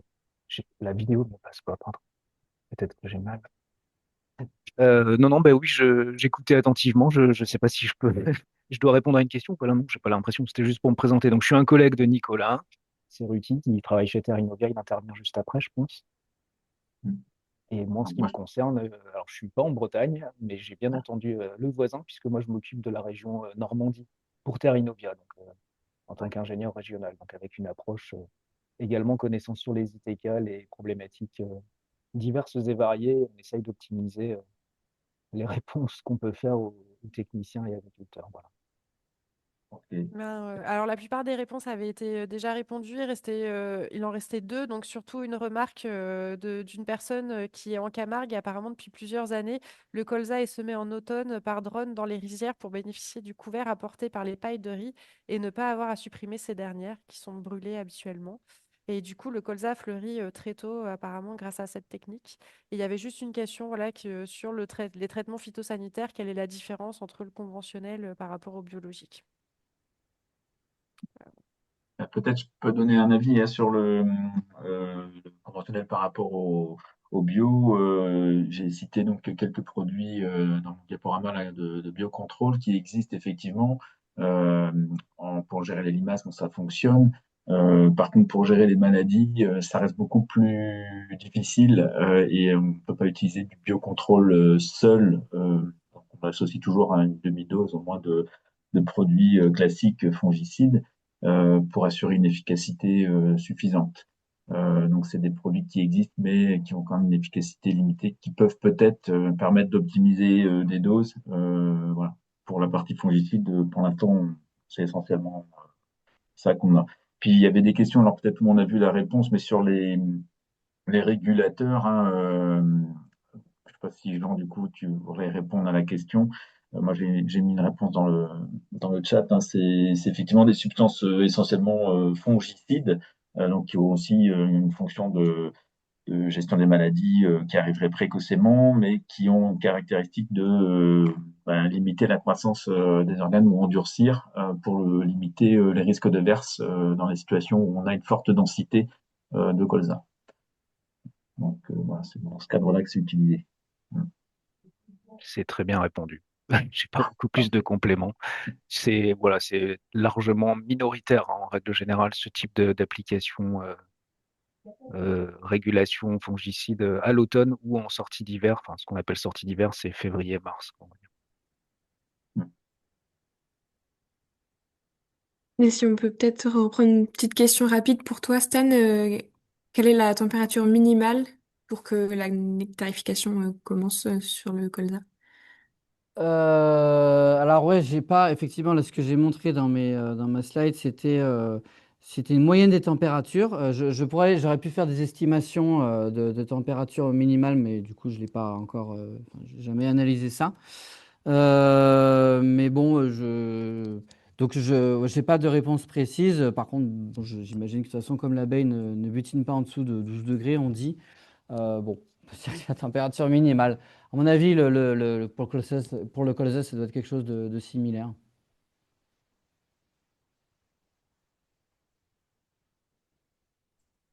Eh bien, très bien. Je vous propose de prendre la suite des présentations et je vais laisser du coup la parole à Cyril.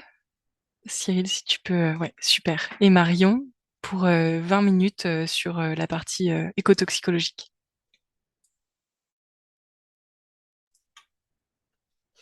Alors Cyril, on voit ton diapo qui est pas encore en plein écran, ça va pas tarder, je pense, et Ok, on ne te voit pas. Ah si, ça y est, on te voit. Super. ok. Bonjour à tous. Donc, je suis Cyril Vidot, je travaille à l'Institut de l'abeille, je suis responsable de la thématique stress chimique. Et donc, j'ai contribué avec ma collègue Julie Fourier à l'élaboration de cette fiche technique et à la préparation de ce diaporama. Donc, mon intervention va concerner un peu les risques associés, les risques toxicologiques qui sont associés donc à la culture de colza. Puisque c'est une plante qui est très attractive pour les abeilles et donc qui est une culture sur laquelle elles peuvent être exposées aux produits de protection utilisés par les cultivateurs. Donc, Philippe a présenté tout à l'heure, alors je pense pas que, enfin, c'est peut-être la liste exhaustive, mais en tout cas une liste assez importante de bioagresseurs hein, qui menacent le colza. Et donc, je vous présentais quels sont les moyens de lutte chimique qui sont à disposition des cultivateurs donc pour lutter contre ces bioagresseurs. Nicolas, je pense, dans la suite de l'exposé, donc présentera les moyens, les alternatives justement à ces luttes chimiques qui permettent donc d'éviter l'utilisation d'insecticides. Donc, vous avez vu que, comme disait Philippe, hein, il y a les bioagresseurs, finalement, il y a deux périodes dans l'année où on va pouvoir agir contre eux pour limiter la pression. Donc, c'est à l'automne, après la levée, et puis au printemps, avant la floraison, principalement avant la floraison. Alors, les principales molécules qui sont autorisées, utilisables donc sur le colza, pour lutter contre ces bioagresseurs, appartiennent à trois familles chimiques. Donc, la plupart sont des pyrétrinoïdes de synthèse, donc les CYT, hein, la cyperméthrine, la détaméthrine, l'esfenvalérate, l'étofemprox, la landiasalautrine et le tofluvalinate. Donc, ces pyrétrinoïdes ce sont des insecticides neurotoxiques qui agissent sur les canaux sodiques voltage dépendants qui sont présents sur les neurones des insectes, mais aussi des neurones de mammifères. Et également au niveau des plaques motrices, c'est-à-dire la jonction entre les neurones et les muscles, hein, puisque les neurones envoient des signaux pour qu'il y ait la contraction musculaire. Et donc cela se fait également par un flux nerveux. Et donc les pyrétrinoïdes peuvent agir à la fois donc directement sur le neurone et aussi au niveau des plaques motrices, au niveau des jonctions neuromusculaires. Les pyrétrinoïdes, donc les 1, 2, 3, 4, 5 premiers, donc sont particulièrement toxiques pour l'abeille. Ils sont classés très toxiques pour l'abeille. Ils ont des DL50, donc qui sont des doses létales, ce sont des valeurs qui permettent d'estimer la toxicité, qui sont de l'ordre de quelques nanogrammes par abeille. Sauf pour le tofluvalinate, qui est lui classé comme modérément toxique, et sa DL50 est environ 100 fois plus élevée que celle des autres pyrétrinoïdes. Ce qu'il faut savoir également, c'est que les pyrétrinoïdes sont beaucoup plus toxiques par contact que par voie orale. Donc, ce qu'il faut comprendre, c'est que suite à une exposition donc par contact, après une pulvérisation, donc la toxicité de ces produits est supérieure à celle qu'on observe lorsque la molécule est ingérée. Alors pourquoi? Tout simplement parce que le système de détoxication des abeilles qui permet aux insectes, aux abeilles, de dégrader les pyrétrinoïdes, donc est plus actif lorsque ces molécules sont absorbées oralement que par contact. Donc il reste les pyridines carboxamides et les carbamates, qui sont aussi des insecticides. Le carbamate, donc lui, agit au niveau c'est un inhibiteur de l'acétylcholinestérase, qui est une enzyme qui vient réguler la transmission neuronale, qui est située dans les fentes synaptiques. Et donc, le pyrimicarbe, en agissant sur cette enzyme, là aussi, vient perturber la communication neuronale. Et enfin, le dernier, le pyridine carboxamide, le flodicamide, lui qui a un mode d'action qui est pas connu réellement chez les insectes. On suspecte qu'il agisse au niveau des organes chlorodotonales qui sont à peu près répartis sur différents membres des insectes, et qui lui servent notamment à capter les vibrations. Donc, le flonicamide et les pyrémicarbes, flonicamide est lui aussi beaucoup moins toxique que les pyrétrinoïdes.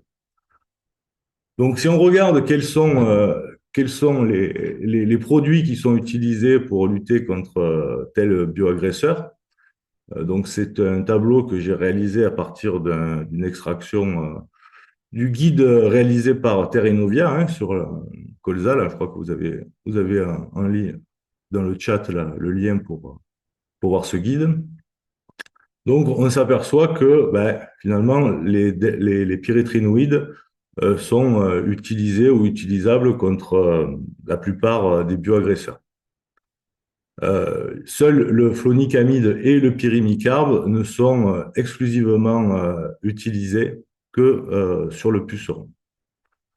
Donc, si vous avez bien écouté, j'espère, l'exposé de Philippe, vous comprendrez qu'en fait, il n'y a pas de traitements qui sont systématiques pour ces bioagresseurs, sauf peut-être pour la méligette au moment de la floraison, ou avant la floraison, puisque la méligette se nourrit, donc c'est la petite photo que vous avez en haut, elle se nourrit donc des boutons floraux. Donc lorsque les boutons floraux sont ouverts, parce que voilà, finalement la méligette ne fait plus de dégâts. Donc c'est vraiment avant la floraison donc que les interventions sont censées avoir lieu. Donc pendant la floraison, voilà, c'est surtout la lutte contre le méligette et le duo charançon-cécidomyie qui peut faire lieu de traitement. Il peut y avoir aussi d'autres traitements réalisés pour les autres bioagresseurs sur des cultures qui sont particulièrement fragilisées. Donc, je laisserai mes collègues de Terra Innovia développer si tant est que ces aspects voilà, vous intéressent et que vous souhaitiez en savoir plus.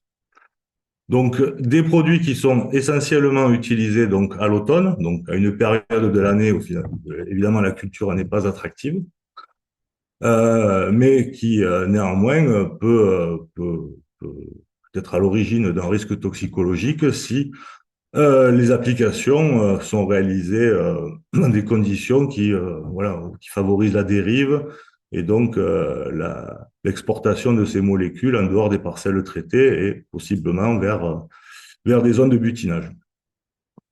Donc, voilà concernant les produits qui sont utilisés pour lutter contre les bioagresseurs.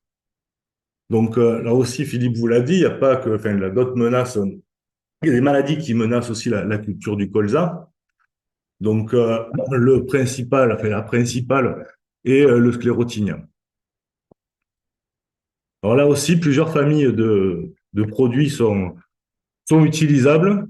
Les principaux qu'on va retrouver, ce sont des fongicides qui appartiennent à la famille des triazoles, donc des tébuconazole, prothioconazole, diphénoconazole, metconazole. Alors, ce sont des molécules qui agissent, qui sont des inhibiteurs d'une enzyme qui est une déméthylase, la 14-alpha-déméthylase, et qui intervient dans la fabrication de l'ergostérol, qui est une des molécules qui composent la membrane plasmique des champignons. Donc, en venant inhiber la formation de ce composé, eh bien, on limite le développement du champignon. Il y a aussi les SDHI, donc les succinates déshydrogénases inhibitors, et les strobilurines, qui sont deux familles de molécules qui vont agir différemment, mais au niveau de la mitochondrie. La mitochondrie, je rappelle, c'est l'organe qui, dans les cellules d'eucaryotes, permet la production d'énergie. L'eucaryote animal. Et puis le phénylpyrrole, le fluoxonil, qui est également utilisable. Alors, si on ne connaît pas la cible précise sur l'abeille du fluoxonil et des strobilurines, il a été démontré que les fongicidazoles étaient capables d'agir sur une enzyme de l'abeille, des insectes en général, de l'abeille en particulier, cette enzyme qui ressemble à la 14-déméthylase des champignons. Alors, ces enzymes, ce sont les cytochromes AP450, et ce sont justement ces enzymes qui permettent aux abeilles de dégrader les substances chimiques auxquelles elles sont exposées. Donc c'est vrai que c'est une famille chimique qui attire toujours notre attention quand on s'intéresse à l'écotoxicologie des abeilles, parce qu'on sait qu'elles vont agir sur l'abeille au niveau de ces enzymes et limiter leur capacité à se détoxifier. D'autres preuves ont été apportées concernant les molécules, les molécules de la famille des SDHI, où là aussi, il a été montré que le boscalide et le fluopyrame étaient capables de se fixer sur la succinate déshydrogénase des abeilles et étaient capables de l'inhiber. Donc on sait que ces substances ont des cibles cellulaires, elles ont été identifiées. Et il n'empêche que c'est, en dépit de ces actions, hein, sur la toxicité directe, en tout cas la toxicité aiguë de ces fongicides, est relativement peu élevée, puisque leur DL50 est de l'ordre de 100 à 200 microgrammes par kilo, donc ce qui est quasiment 10 000 fois moins toxique que les insecticides. Donc là aussi, un tableau qui représente les matières actives qui sont utilisables en fonction donc des maladies contre lesquelles il est nécessaire de lutter.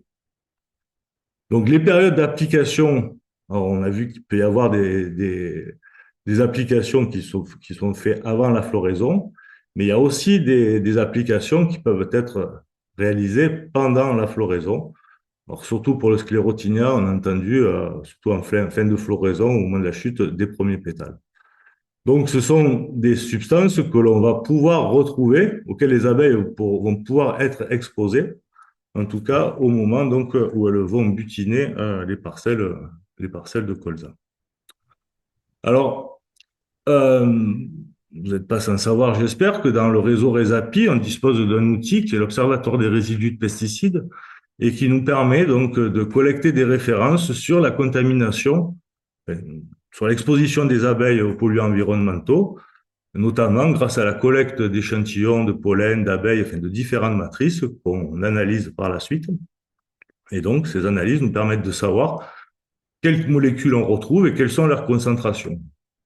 Donc, ce dispositif ORP, voilà, ça fait une dizaine d'années qu'on le conduit, et on a eu l'occasion de mettre en place des ruchers observatoires dans des zones de grande culture au moment de la mielée de colza.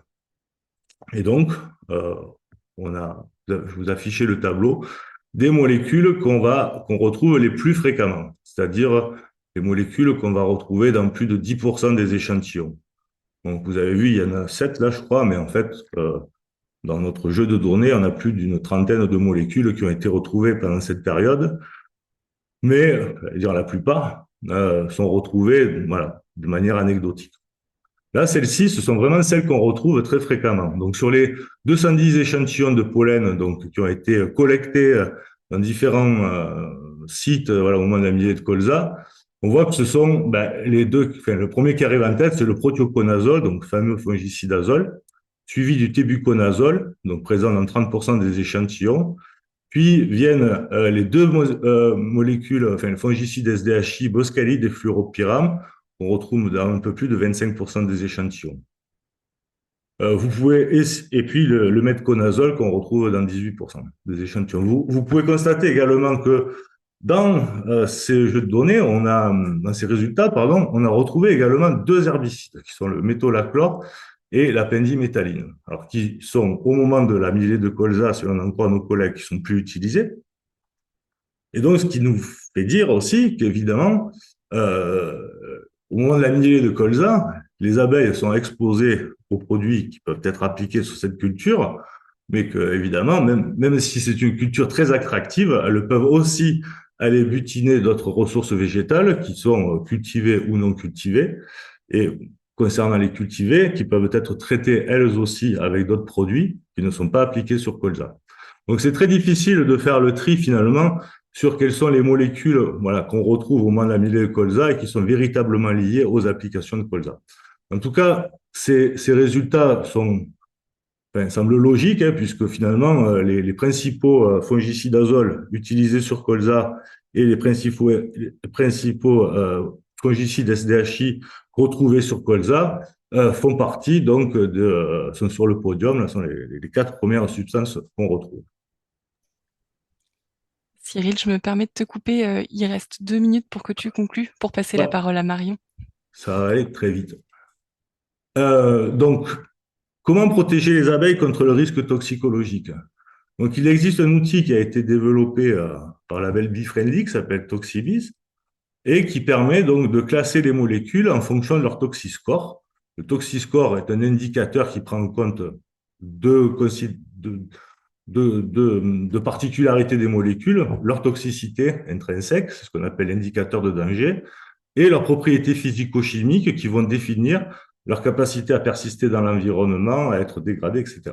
Donc, grâce à ces 2 indicateurs, on crée le toxiscore qui reflète finalement le risque associé à ces substances. Donc, vous pouvez aller sur le site internet de Toxibi, cliquez sur saisir la molécule qui vous intéresse et vous avez son toxiscore. Donc, vous avez comme ça, vous pouvez classer comme ça, en fonction de ce toxiscore, les molécules, donc de la moins risquée pour les abeilles, qui sera classée A, à la plus risquée pour les abeilles, qui sera classée D. Donc ça, c'est un outil qui est à disposition des cultivateurs pour les aider justement à sélectionner des substances qui ont des profils toxicologiques les moins défavorables pour les pollinisateurs. Comment protéger les abeilles? Évidemment, choisir les bonnes molécules et puis il y a le respect de la réglementation. Donc l'arrêté abeille, il a été mentionné par Philippe tout à l'heure, c'est-à-dire pendant la floraison, on n'utilise que des produits qui sont autorisés pendant la floraison et ceux-ci doivent être appliqués dans les 2 heures avant le coucher du soleil ou 3 heures après le coucher du soleil. Mais il faudra prendre précaution de bien regarder si sur l'étiquette du produit concerné, il n'y a pas une mention SP8 qui interdirait l'usage du produit en présence d'abeilles. Ce que je veux dire par là, c'est que 2 heures avant le coucher du soleil, pour les produits qui sont mentionnés SP8, si dans les 2 heures avant le coucher du soleil, donc il est permis de traiter, il n'empêche que s'il y a des parcelles, s'il y a des abeilles dans les parcelles, alors le cultivateur devra attendre la fin de cette période de butinage pour pouvoir traiter. Il y a l'arrêté des rives, donc qui là aussi vient limiter les risques donc d'entraînement de matière active hors des parcelles ou des zones traitées, et l'arrêté mélange donc qui évite, enfin qui oblige, qui contraint, je veux dire, les cultivateurs à ne pas utiliser de mélange fongicide azole pyrétrinoïde, puisque si vous m'avez bien écouté, vous aurez retenu que les fongicides azole triazole sont des substances qui viennent inhiber le système de détoxification des abeilles et notamment qui limitent leur capacité à dégrader les pyrétrinoïdes. Donc, il y a un arrêté qui interdit donc l'utilisation de ces mélanges. Et si le cultivateur souhaite utiliser ces 2 types de traitement, alors il devra utiliser l'insecticide en premier et le fongicide par la suite en respectant un délai de 24 heures. Et voilà, je laisse la parole à Marion. Merci beaucoup, Cyril. Qui va vous expliquer, si tant est que ces précautions n'aient pas été prises et que vous rencontrez des problèmes sur vos ruchers, comment réagir. Alors, est-ce que Cyril, tu peux voilà, me laisser l'accès?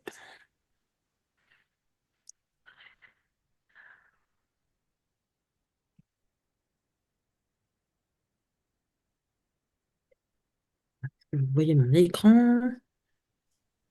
Oui, c'est tout bon. C'est pas en plein écran, mais on voit ton écran. Voilà, j'ai plein de choses qui s'affichent. Donc, bonjour à tous. Moi, je suis Marion Guinemer. Je suis technicienne donc à l'ADA Auvergne-Rhône-Alpes. Et voilà, je vais compléter un petit peu la présentation de Cyril en vous parlant un peu d'un dispositif de surveillance qui est autre que celui dont vous a parlé Cyril, qui était l'Observatoire des résidus de pesticides. Et on va regarder ensemble comment on peut activer ce réseau de surveillance plutôt active et comment réagir en cas de suspicion d'intoxication. Donc j'ai mis sur cette diapo une petite définition du Larousse par rapport à ce qu'est une intoxication, pardon. Donc c'est un ensemble de troubles qui est dû à l'introduction volontaire ou non dans un organisme, quel qu'il soit, d'une substance ou de plusieurs substances toxiques, poison. Donc c'est bien de ce dont on parle ici. Donc, il peut arriver hein, sur des périodes du printemps, notamment, où on enregistre beaucoup de déclarations de troubles de santé, d'avoir en fait sur les ruchers, d'observer en fait des symptômes qui seraient peut-être liés à une intoxication. Et c'est des symptômes qui ne sont pas toujours faciles à identifier. Donc, sur la photo de gauche, vous voyez des mortalités d'abeilles. C'est souvent ce pourquoi les apiculteurs peuvent déclarer ou signaler en tout cas des dysfonctionnements sur les colonies. Mais vous voyez aussi sur les autres clichés qu'il peut s'agir aussi de troubles ou en tout cas de comportements qui sont un peu, on va dire, anormaux, en tout cas pas attendus par l'apiculteur. Ça peut être des signes d'agressivité hein, quand on arrive sur un rucher. Ça peut être des abeilles qui se nettoient excessivement la langue, là, comme on peut voir sur la photo du milieu, ou des abeilles qui ont des comportements un peu étranges, qui se baladent sur les parois des colonies de façon soudaine et qui peuvent être assez fugaces. Donc, c'est pas toujours des symptômes faciles à identifier, mais quand les apiculteurs y font face, ils ont la possibilité donc de déclarer ces observations à l'Observatoire des mortalités affaiblissement des abeilles, qui, sous le sigle OMAA. Donc, c'est un observatoire qui permet à tout apiculteur de déclarer des troubles de santé, des mortalités, des problèmes et donc des intoxications. Un guichet unique, voilà, qui est présent dans plusieurs régions de France. Donc je vous ai mis les numéros de téléphone ici sur la diapositive. Il y a d'autres régions qui vont accueillir ce dispositif dès cette année.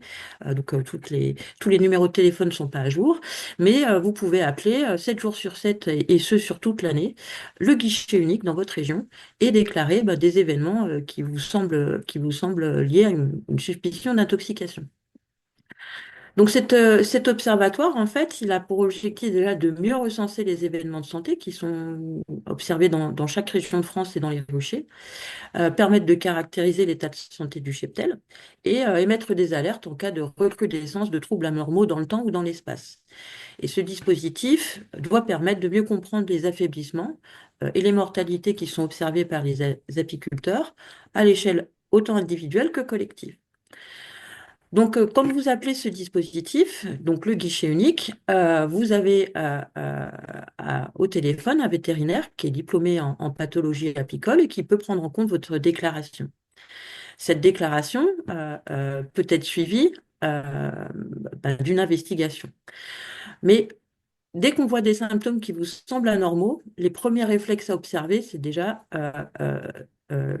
d'être rapide dans la déclaration déjà et assez rapidement prendre des photos ou des vidéos pour permettre de caractériser ces fameux symptômes dont je vous ai dit qui n'étaient pas forcément très évidents à observer, de réaliser des premiers échantillons, et notamment des abeilles qui pourraient être symptomatiques, donc des abeilles qui ont des comportements anormaux ou des abeilles qui viennent d'être fraîchement mortes, et d'identifier les ruches atteintes. Ça, c'est les premiers gestes à observer.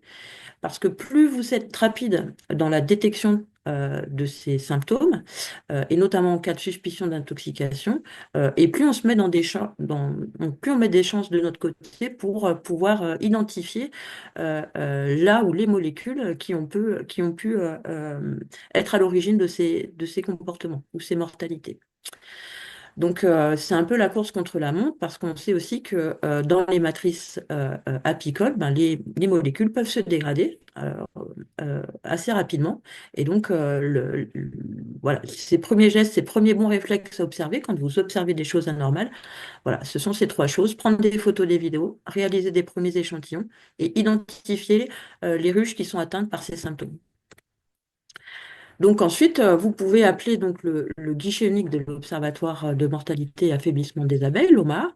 Donc il y a deux possibilités pour vous. Si vous êtes dans un département dans lequel l'OMA est déployé, vous appelez le guichet unique régional et un vétérinaire va enregistrer votre déclaration. Si par contre vous êtes dans un département où l'OMA n'est pas déployé, c'est la direction départementale de la protection des populations qui va pouvoir enregistrer votre déclaration.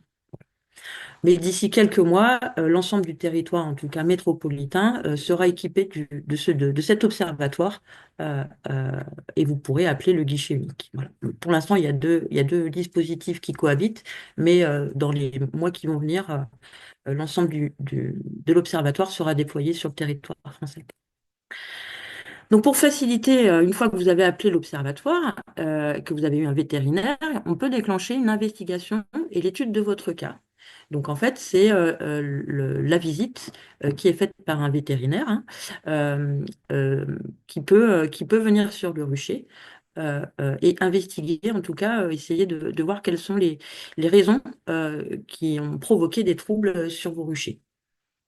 Donc, avant l'investigation, il est quand même nécessaire de ne pas manipuler, en tout cas de ne pas déplacer les ruches qui sont atteintes, de se renseigner chez vos collègues qui ont des emplacements autour de chez vous ou chez les voisins, savoir qu'est-ce qui a pu changer ou qu'est-ce qui a pu... est-ce que des symptômes sont aussi visibles sur des ruches chez voisins?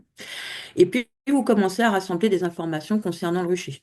Le cahier d'élevage, l'agenda, si vous avez des suivis de balance, si vous avez fait des suivis d'infestation varroa, si vous avez des ordonnances.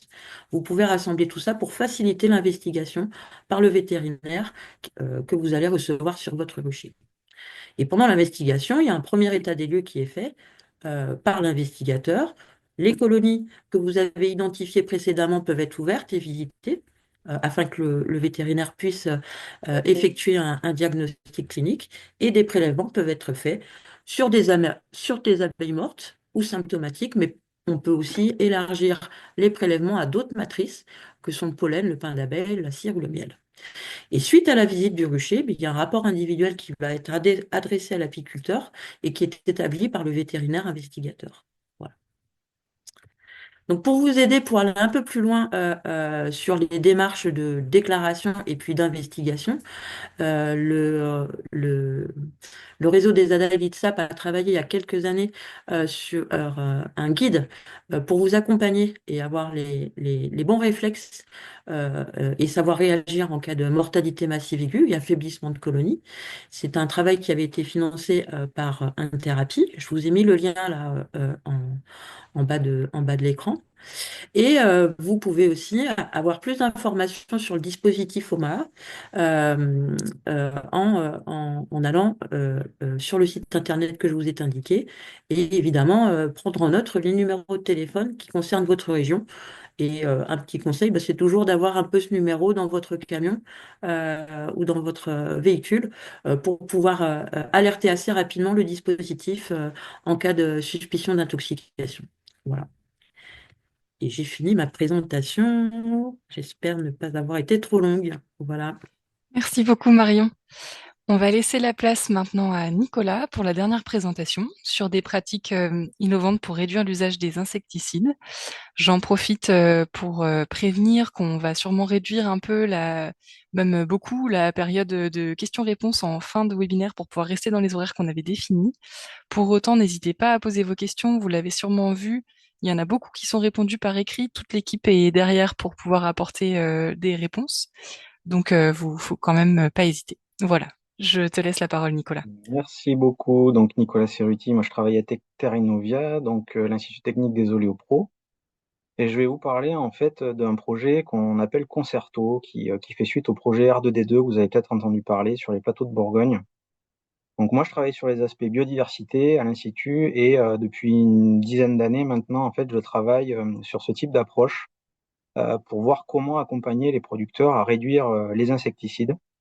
Donc là, l'idée, c'est pas de remplacer un insecticide toxique par un autre produit, mais c'est bien en fait de mettre en place toute une série de leviers de la parcelle jusqu'au paysage, pour avoir le moins besoin de traiter possible. Donc, vous allez voir, c'est un territoire qui est assez avancé en termes de leviers mis en œuvre. Donc juste avant de rentrer dans le vif du sujet du projet, quelques éléments de contexte. Alors je vais passer assez vite parce que ça a été développé par Philippe tout à l'heure. Et puis même par d'autres intervenants au niveau des bioagresseurs, vous avez vu qu'il y a un enjeu fort au niveau des bioagresseurs sur la culture. Certains, notamment à l'automne, sont très nuisibles, donc notamment l'altis d'hiver et le charançon du bourgeon terminal. Donc moi, sur le projet Concerto, on s'est surtout intéressé à ces ravageurs d'automne, là, parce que justement, il y avait une forte nuisibilité et puis un contexte de résistance. Ça a été évoqué, un contexte de résistance aux pyrétrénoïdes. Vous avez ici une évolution de ces résistances depuis 2015. Vous voyez une progression des résistances fortes qui se déploient sur l'ensemble du territoire. Et nous, le projet Concerto dont je vais vous parler tout à l'heure, il est en plein cœur, à l'épicentre un peu de ce phénomène, juste en Bourgogne, vous voyez, à l'épicentre de ce phénomène de résistance.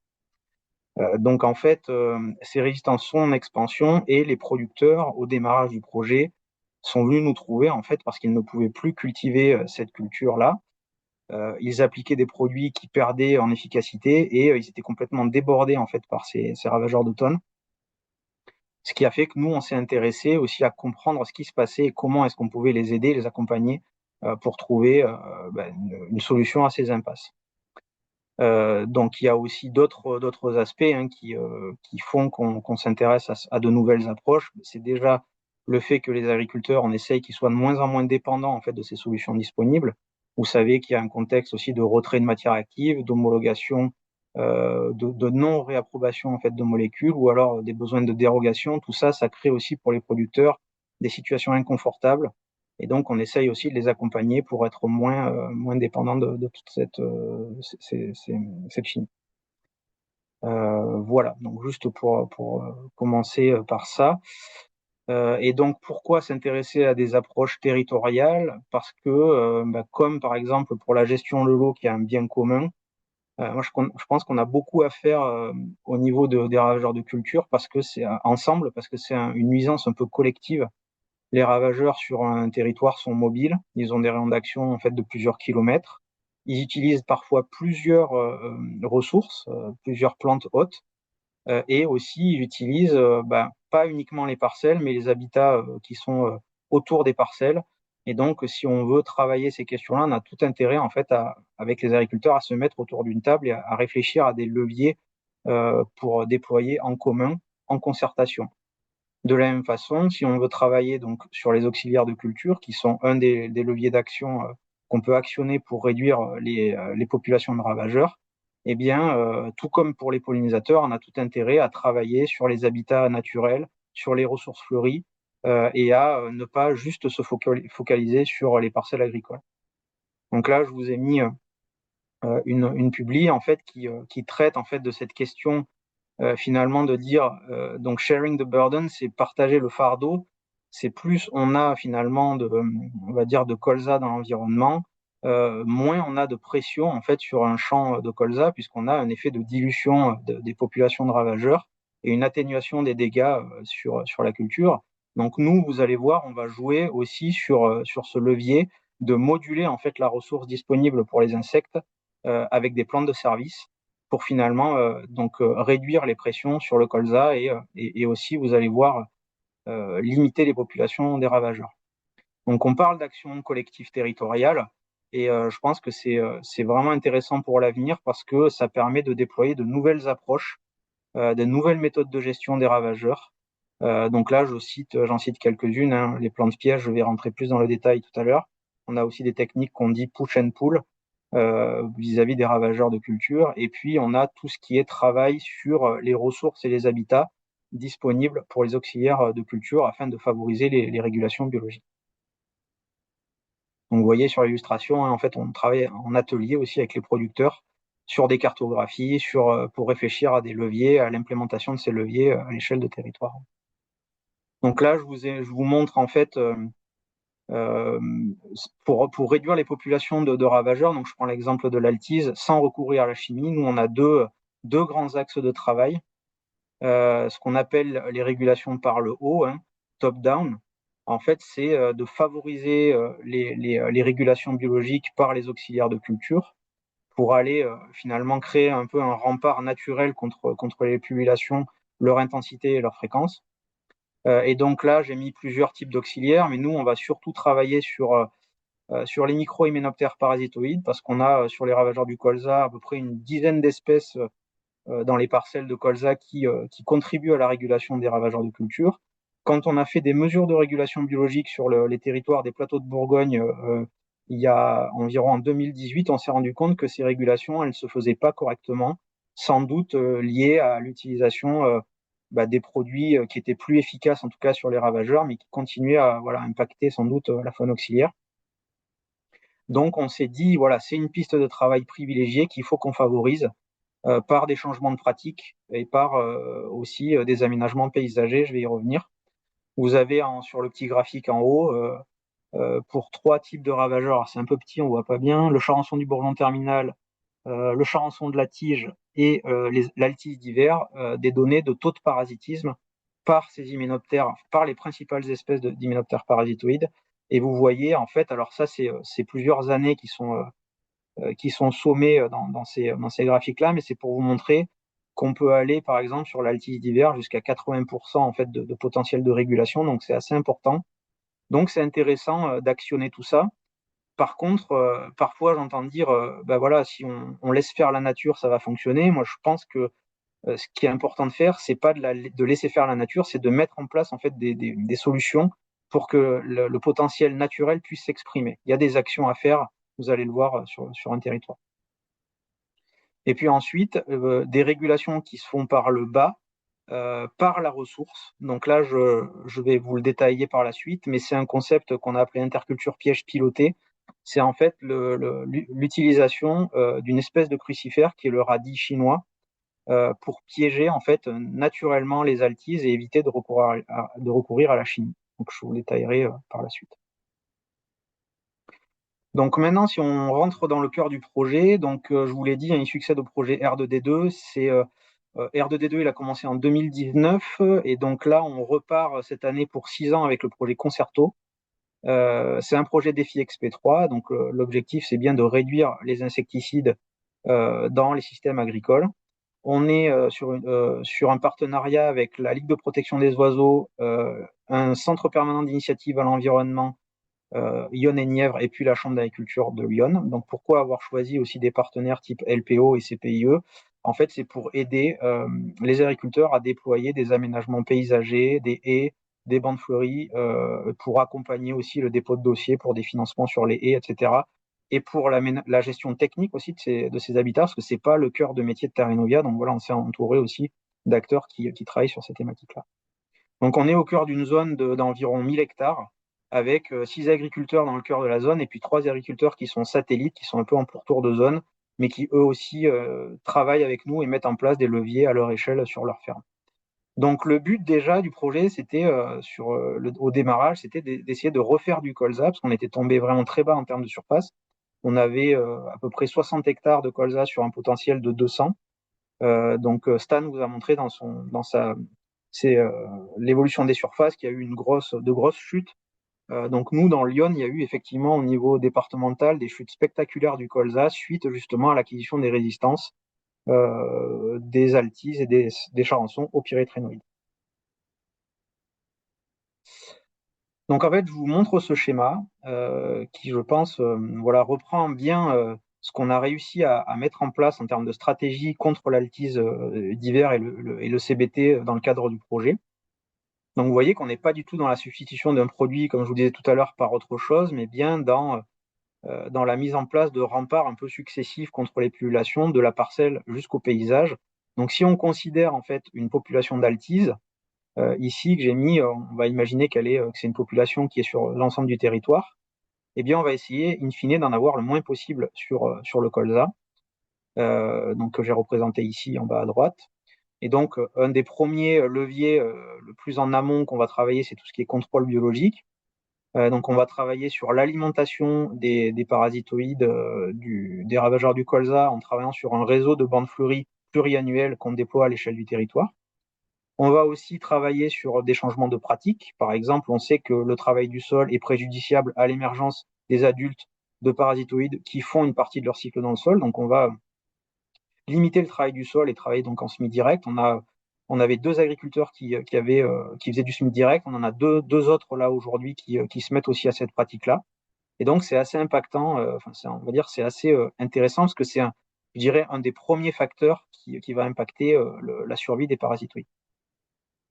Voilà, donc ensuite on a un deuxième grand axe de travail, c'est d'essayer de détourner partiellement les altises sur des surfaces qui ne sont pas des surfaces de colza pour les piéger et casser leur cycle de développement. Donc, c'est la technique des intercultures pièges pilotées. Donc, vous voyez, en fait, à proximité des parcelles de colza, on a toujours des parcelles qui sont en interculture à l'automne, entre une culture d'hiver et une culture de printemps.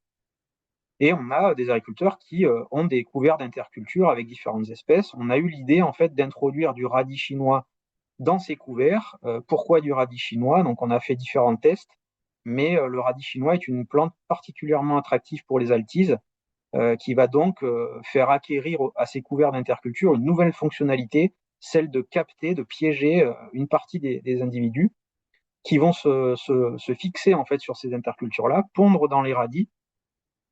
Et puis quand on va détruire en hiver mécaniquement le couvert, quand l'agriculteur va détruire les couverts, eh bien on va casser le cycle des bestioles qui sont piégées dans ces surfaces-là.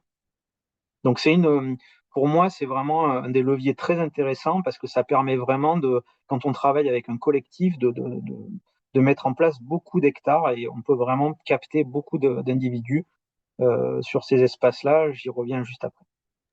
Et puis Oui. sur la partie 3, en fait, ça vous a été développé partiellement même complètement par Philippe Lanuzel tout à l'heure. C'est est-ce qu'on peut, quand malgré tout les insectes arrivent sur la parcelle de colza, avoir un colza qui est plus résistant, plus à même de faire face aux dégâts. Donc nous, on a appelé ce concept-là colza robuste chez Terrenovia. Et c'est en fait de combiner différents leviers agronomiques pour avoir une plante qui ait une pousse continue à l'automne et qui puisse être assez développée quand les insectes arrivent pour moins subir les dégâts. Donc ça passe par un semis précoce avant le 15 août, une association du colza avec de la févrole, et puis aussi, ça a été évoqué, une fertilisation optimisée au niveau du semis pour avoir des plantes plus poussantes. On a aussi un levier variétal qu'on peut actionner, puisqu'on a des plantes qui ont des génétiques qui ont des vigueurs plus importantes à l'automne. Donc vous voyez là, on est surtout sur des leviers pour atténuer les insecticides à l'automne, mais je vous montre ça pour vous montrer un peu comment on peut combiner différents leviers et les associer dans une logique de territoire. Donc ce qui est intéressant dans cette approche, c'est qu'on travaille à différentes échelles, qu'on combine les leviers à effet partiel, et puis qu'on ne prend pas uniquement en compte que les parcelles agricoles, mais aussi l'environnement non cultivé des parcelles, parce que cet environnement, il va aussi servir de refuge et de nourriture, en tout cas d'habitat et de corridor de circulation aux auxiliaires des cultures. Donc là, maintenant, Nicolas, je me Oui, permets de passer une tête. je vais vite. Il va être temps de conclure. Il est 10h25. Il va Déjà, falloir qu'on conclue le webinaire. eh bien, c'était juste pour vous montrer un peu dans les différents axes ce qu'on a fait. Donc, vous voyez, on a développé un réseau de bandes fleuries. Donc, en 2026, on est à 20 hectares de déployés sur le territoire. On a tout un travail sur la composition de ces mélanges fleuris. On accompagne aussi techniquement et financièrement pour l'adhésion, pour on va dire amener les agriculteurs sur tout ça. Donc voilà, j'en dis pas plus, on pourrait répondre aux questions. Les intercultures pièges pilotés, en fait, ça représente, vous voyez, je prends un exemple en 2021, on arrive à monter à 400 hectares de crucifères au lieu de 128 en 2021. Donc on peut tripler en fait la surface attractive pour les altises. Donc en fait, c'est une technique qui est très intéressante parce qu'on s'aperçoit qu'on peut piéger jusqu'à 70% des insectes sur ces espaces-là. Donc, on a à la fois un effet de dilution lanéenne et puis un effet aussi de réduction des populations sur le plus long terme après destruction du couvert. Et puis, le colza robuste, voilà, je passe, c'est une technique qui est vraiment éprouvée à l'Institut, sur laquelle on a beaucoup de résultats intéressants, notamment en termes de résistance des cultures, on va dire d'atténuation des dégâts d'altises d'hiver et de charançon du bourdon terminal. Donc tout ça pour vous montrer ensuite juste rapidement un petit tableau avec l'évolution des surfaces. On a réussi à vraiment augmenter les surfaces de colza entre 2019 et 2024. Donc j'ai pas les résultats les plus récents. Pour vous dire aussi que c'est pas une solution miracle, hein. Les IFT insecticides, on n'est pas à zéro comme prévu. On a eu une forte réduction sur 3 années là entre 2020 et sur 2 années entre 2020 et 2021. Mais on a encore des difficultés. On a de nouveaux ravageurs aussi qui arrivent avec le changement climatique qui ont fait qu'on a dû aussi traiter des pucerons, par exemple, en fin de cycle qui ont fait remonter les IFT.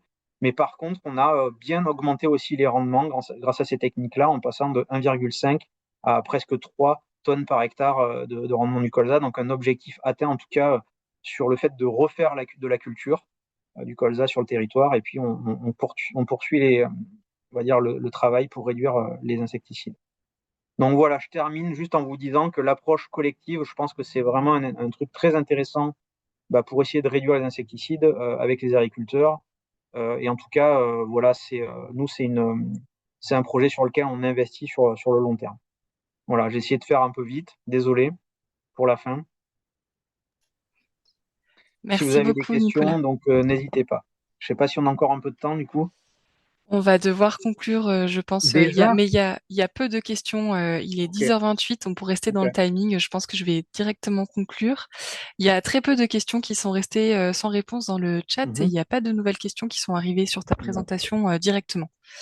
ok. Euh, donc, je vais relancer mon partage d'écran. Hop.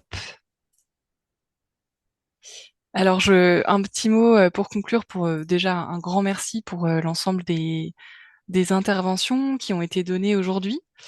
Ça, c'est la première chose. Donc, il y a plus, enfin, il y a un groupe de travail du coup qui a mis à votre disposition une fiche technique sur le colza. Donc, je vais laisser mes collègues remettre le lien vers la fiche dans le chat. C'est ce qui donne la suite directe en fait de ce webinaire avec une reprise du contenu et qui permet de laisser ce contenu-là accessible à toutes et à tous.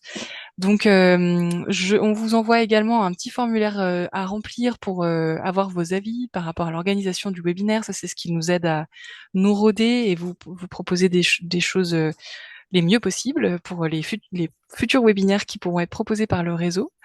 On vous recevrez un mail avec pardon, pour le formulaire, ça prend vraiment 2 minutes à remplir. Donc, je vous invite à le faire tout de suite, tant que vous avez tout à chaud dans la tête. On vous recevrez un mail avec les diaporamas de présentation, le formulaire, l'enregistrement du webinaire et le lien vers le replay qui sera sur YouTube et le lien vers la fiche technique. Je remercie beaucoup donc encore une fois les intervenants intervenantes, aussi les collègues qui étaient avec nous dans les coulisses et tous ceux qui ont travaillé sur cette fiche. Je vous remercie vous étiez une centaine à être présents le plein du webinaire, donc merci beaucoup d'avoir été présents pour le faire vivre et pour votre participation, votre attention. Alors je souhaite à tout le monde une bonne journée.